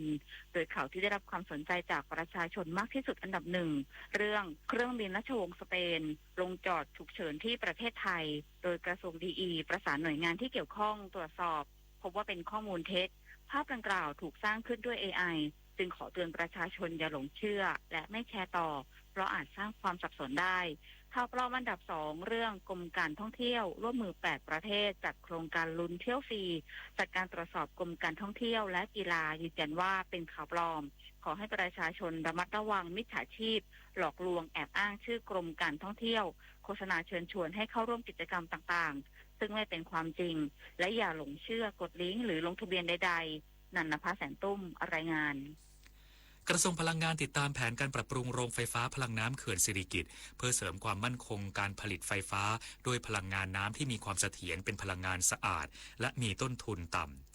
นายอัธพลฤกษ์พิบูลรัฐมนตรีว่าการกระทรวงพลังงานลงพื้นที่ติดตามแผนการดำเนินโครงการปรับปรุงโรงไฟฟ้าพลังน้ำเขื่อนสิริกิติ์เครื่องที่ 4ซึ่งกระทรวงพลังงานให้ความสำคัญกับการผลิตไฟฟ้าด้วยพลังงานหมุนเวียนเพื่อตอบโจทย์เป้าหมายการปล่อยก๊าซเรือนกระจกสุทธิเป็นศูนย์หรือ Net Zero ในปี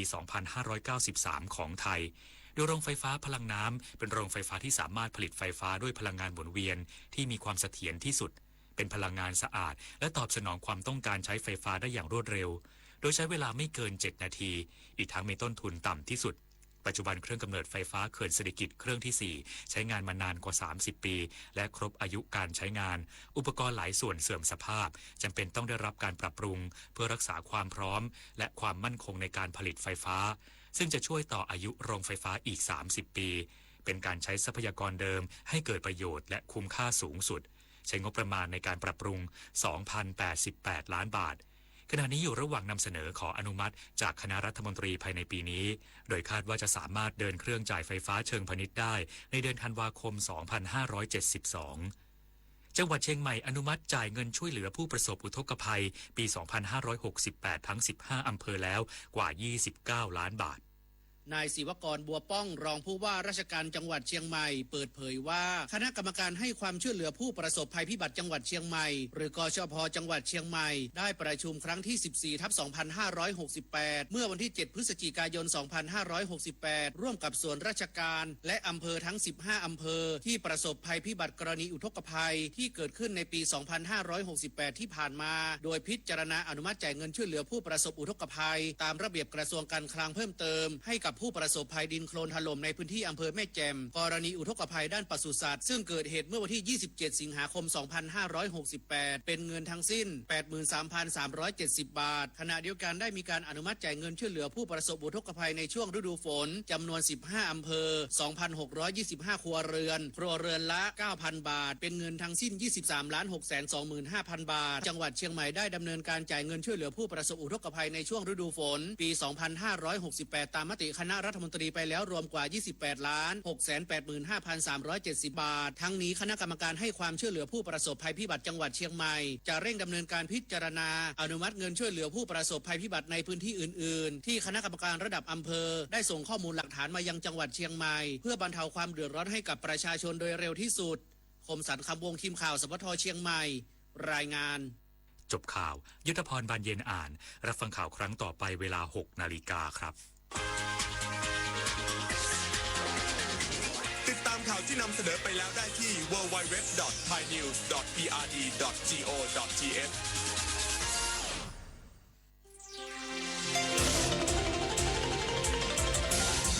วิทยุแห่งประเทศไทยให้ความรู้คู่ความสุข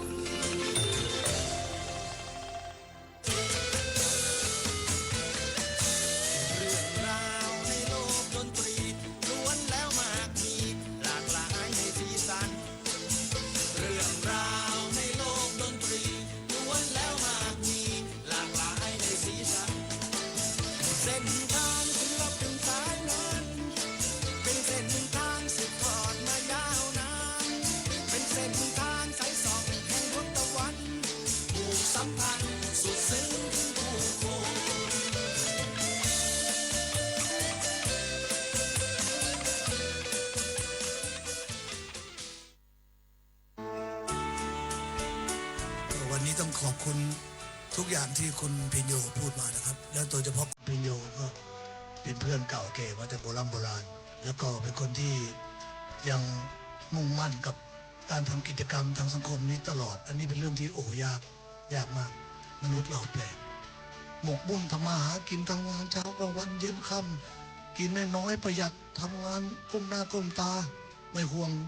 ชีวิตไม่ห่วงร่างกายจนได้เงินได้ทองมาเยอะแล้วสักวันหนึ่งป่วยพอป่วยก็เอาเงินที่หามาได้แหละทุกบาททุกสตางค์ทรัพย์สินที่หามาได้ทุ่มเทให้การรักษาตัวเองเพื่อกลับมาเป็นเหมือนเดิมผมเองก็ไม่พ้นจากตรงนั้นสุดท้ายก็ต้องร้องเพลงวันนี้ขออนุญาตให้ทุกท่านมีความสุขนะครับไม่ต้องเครียดกับมันไม่ต้องมีอะไรกับมันร้องเพลงได้บ้างไม่ได้บ้างมันจะร้องไปหยุดแค่ฟังบ้างก็ช่างมันไม่ต้องไปเครียดกับมัน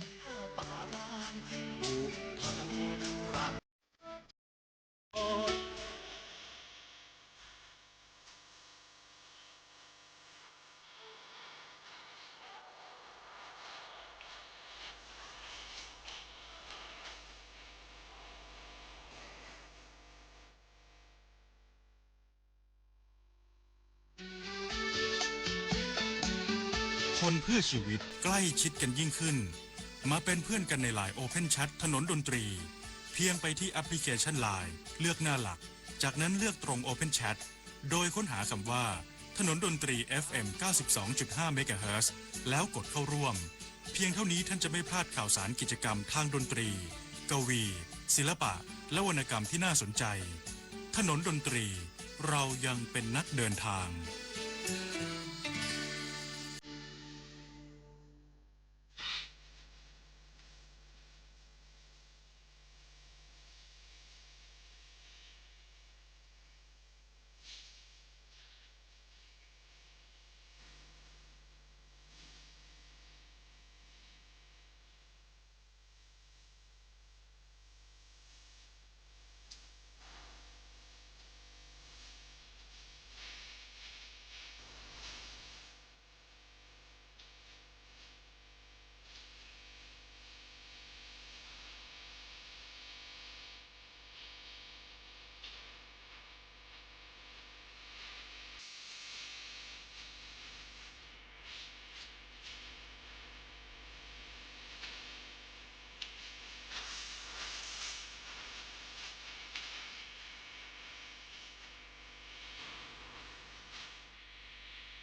ที่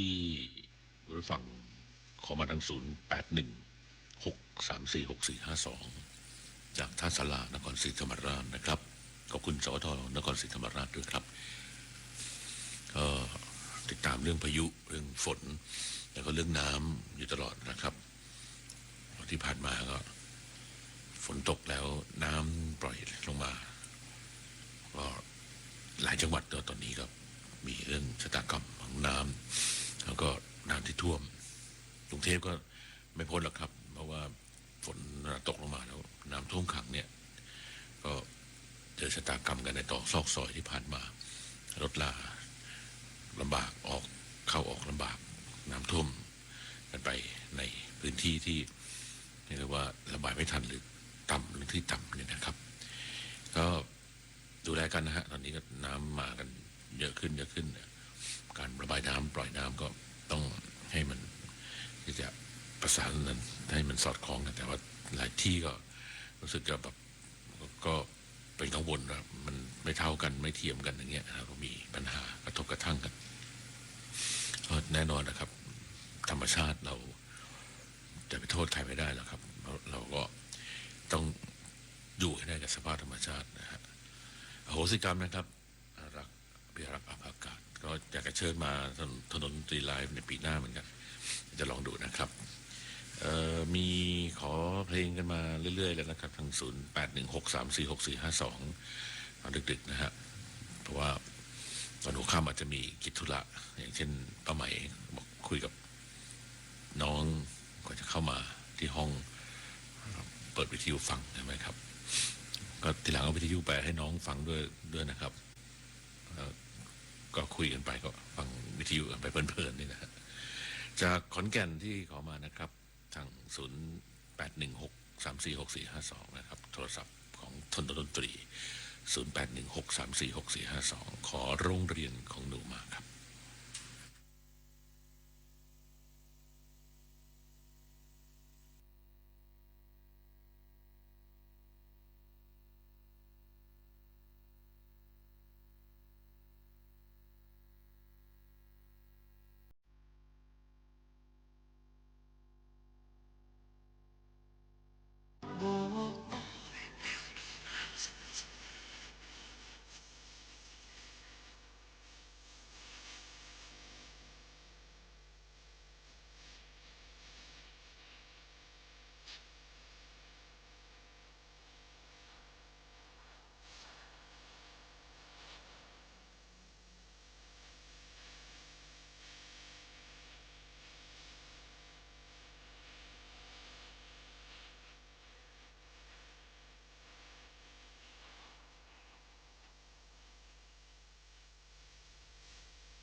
ที่กุมภาพันธ์ก็คงจะหนาว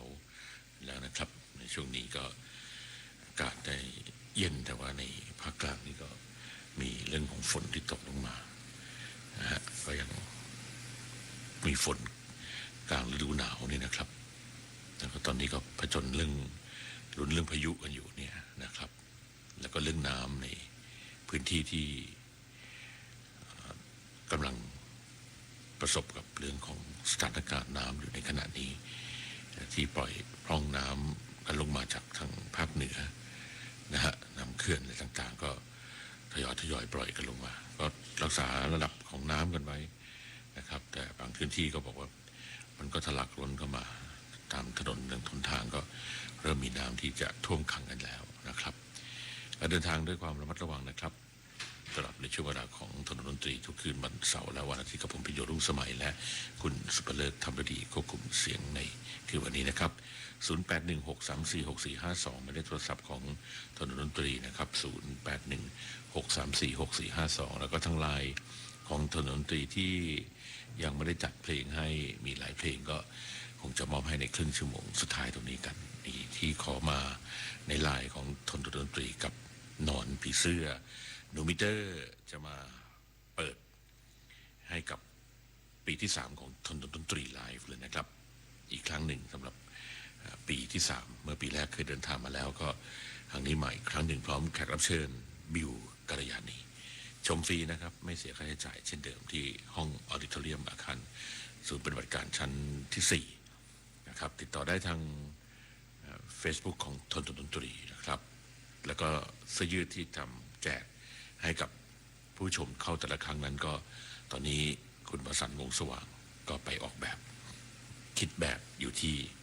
บ้านที่ลำปางนะครับนอนผีเสื้อครับ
ผมเป็นคนแต่งเบื้องต้นเลย แต่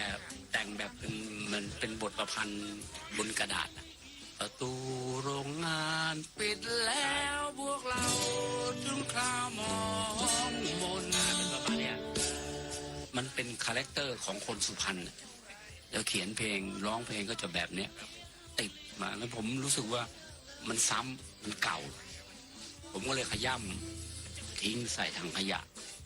แค่นี้พี่เล็กต่อจากความรู้สึกเราอะเราชอบ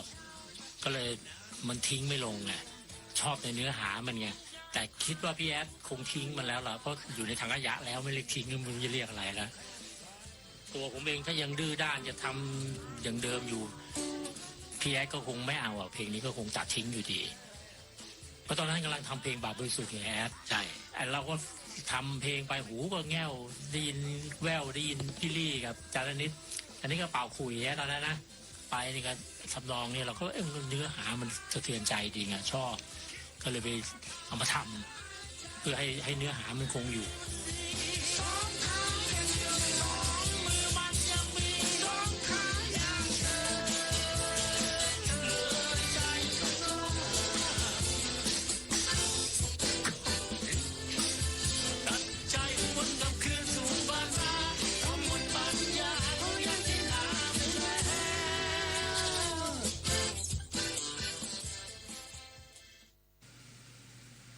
5:37 นาทีนะครับเพลงที่คุณถามมาในไลน์แล้วก็ทาง0816346452ในจังหวัดต่างๆตอนดึกๆนี้จะต่างจังหวัดที่จะเยอะขึ้นเรื่อยๆไม่รู้เป็นอะไรนะช่วงชั่วโมงสุดท้ายที่จะมากันแบบ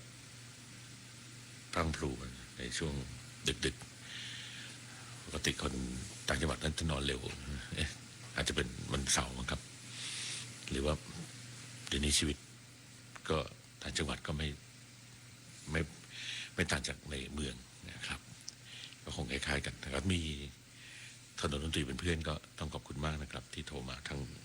จังหวัดต่างๆในคืนวันนี้ทั้ง0816346452นะครับเพลงเกี่ยวกับการเดินทางเพลงที่ก็เหมือนกับชายหนุ่มหญิงสาวทุกคนที่หอบความฝันมาในเมืองหลวงเมืองใหญ่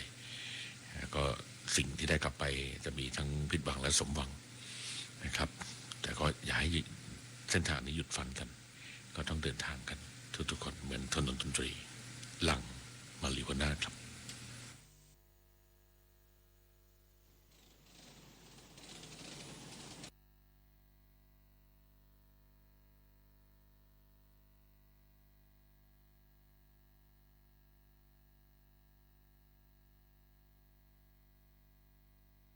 การรถไฟแห่งประเทศไทยขอขอบคุณทุกท่านที่ใช้บริการสวัสดีค่ะ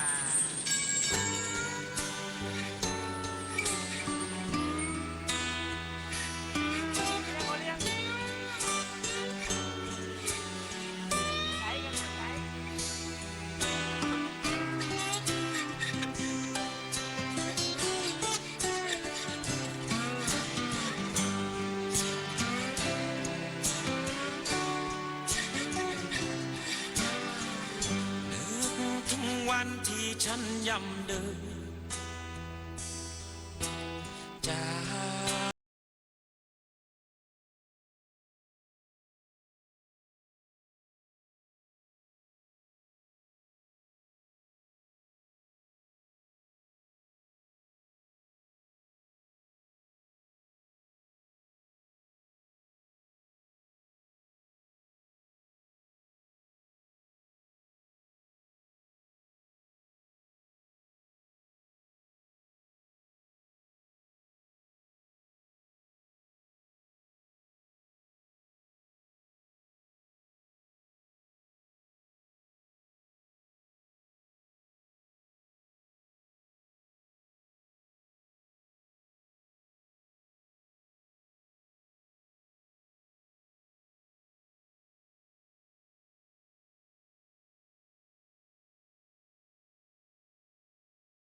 ถนนดนตรีโดยพินโยรุ่งสมัยสถานีวิทยุกระจายเสียงแห่งประเทศไทยทุกวันเสาร์และวันอาทิตย์เรายังเป็นนักเดินทาง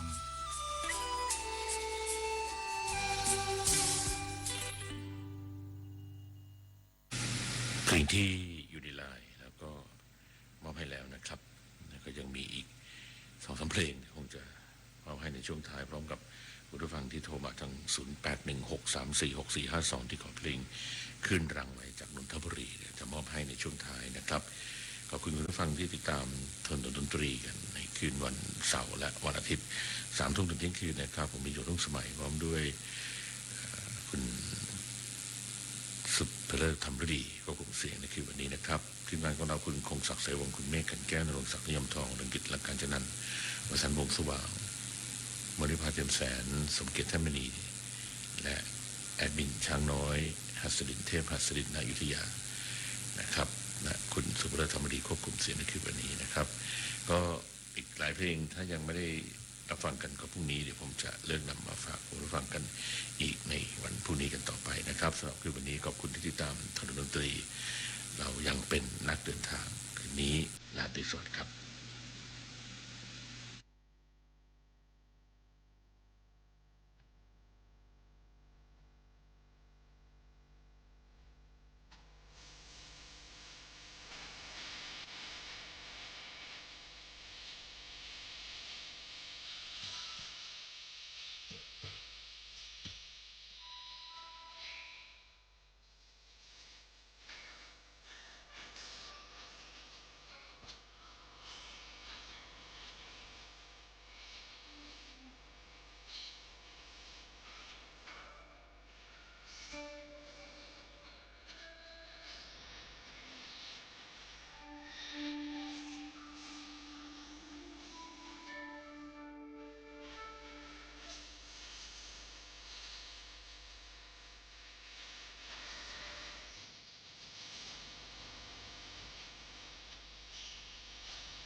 เลือกหน้าหลักจากนั้นเลือกตรง Open Chat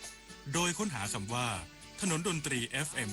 92.5 MHz แล้วกดเข้าร่วมเพียงเท่านี้ท่านจะไม่พลาดข่าวสารกิจกรรมทางดนตรีกวี ศิลปะและวรรณกรรมที่น่าสนใจถนนดนตรีเรายังเป็นนักเดินทาง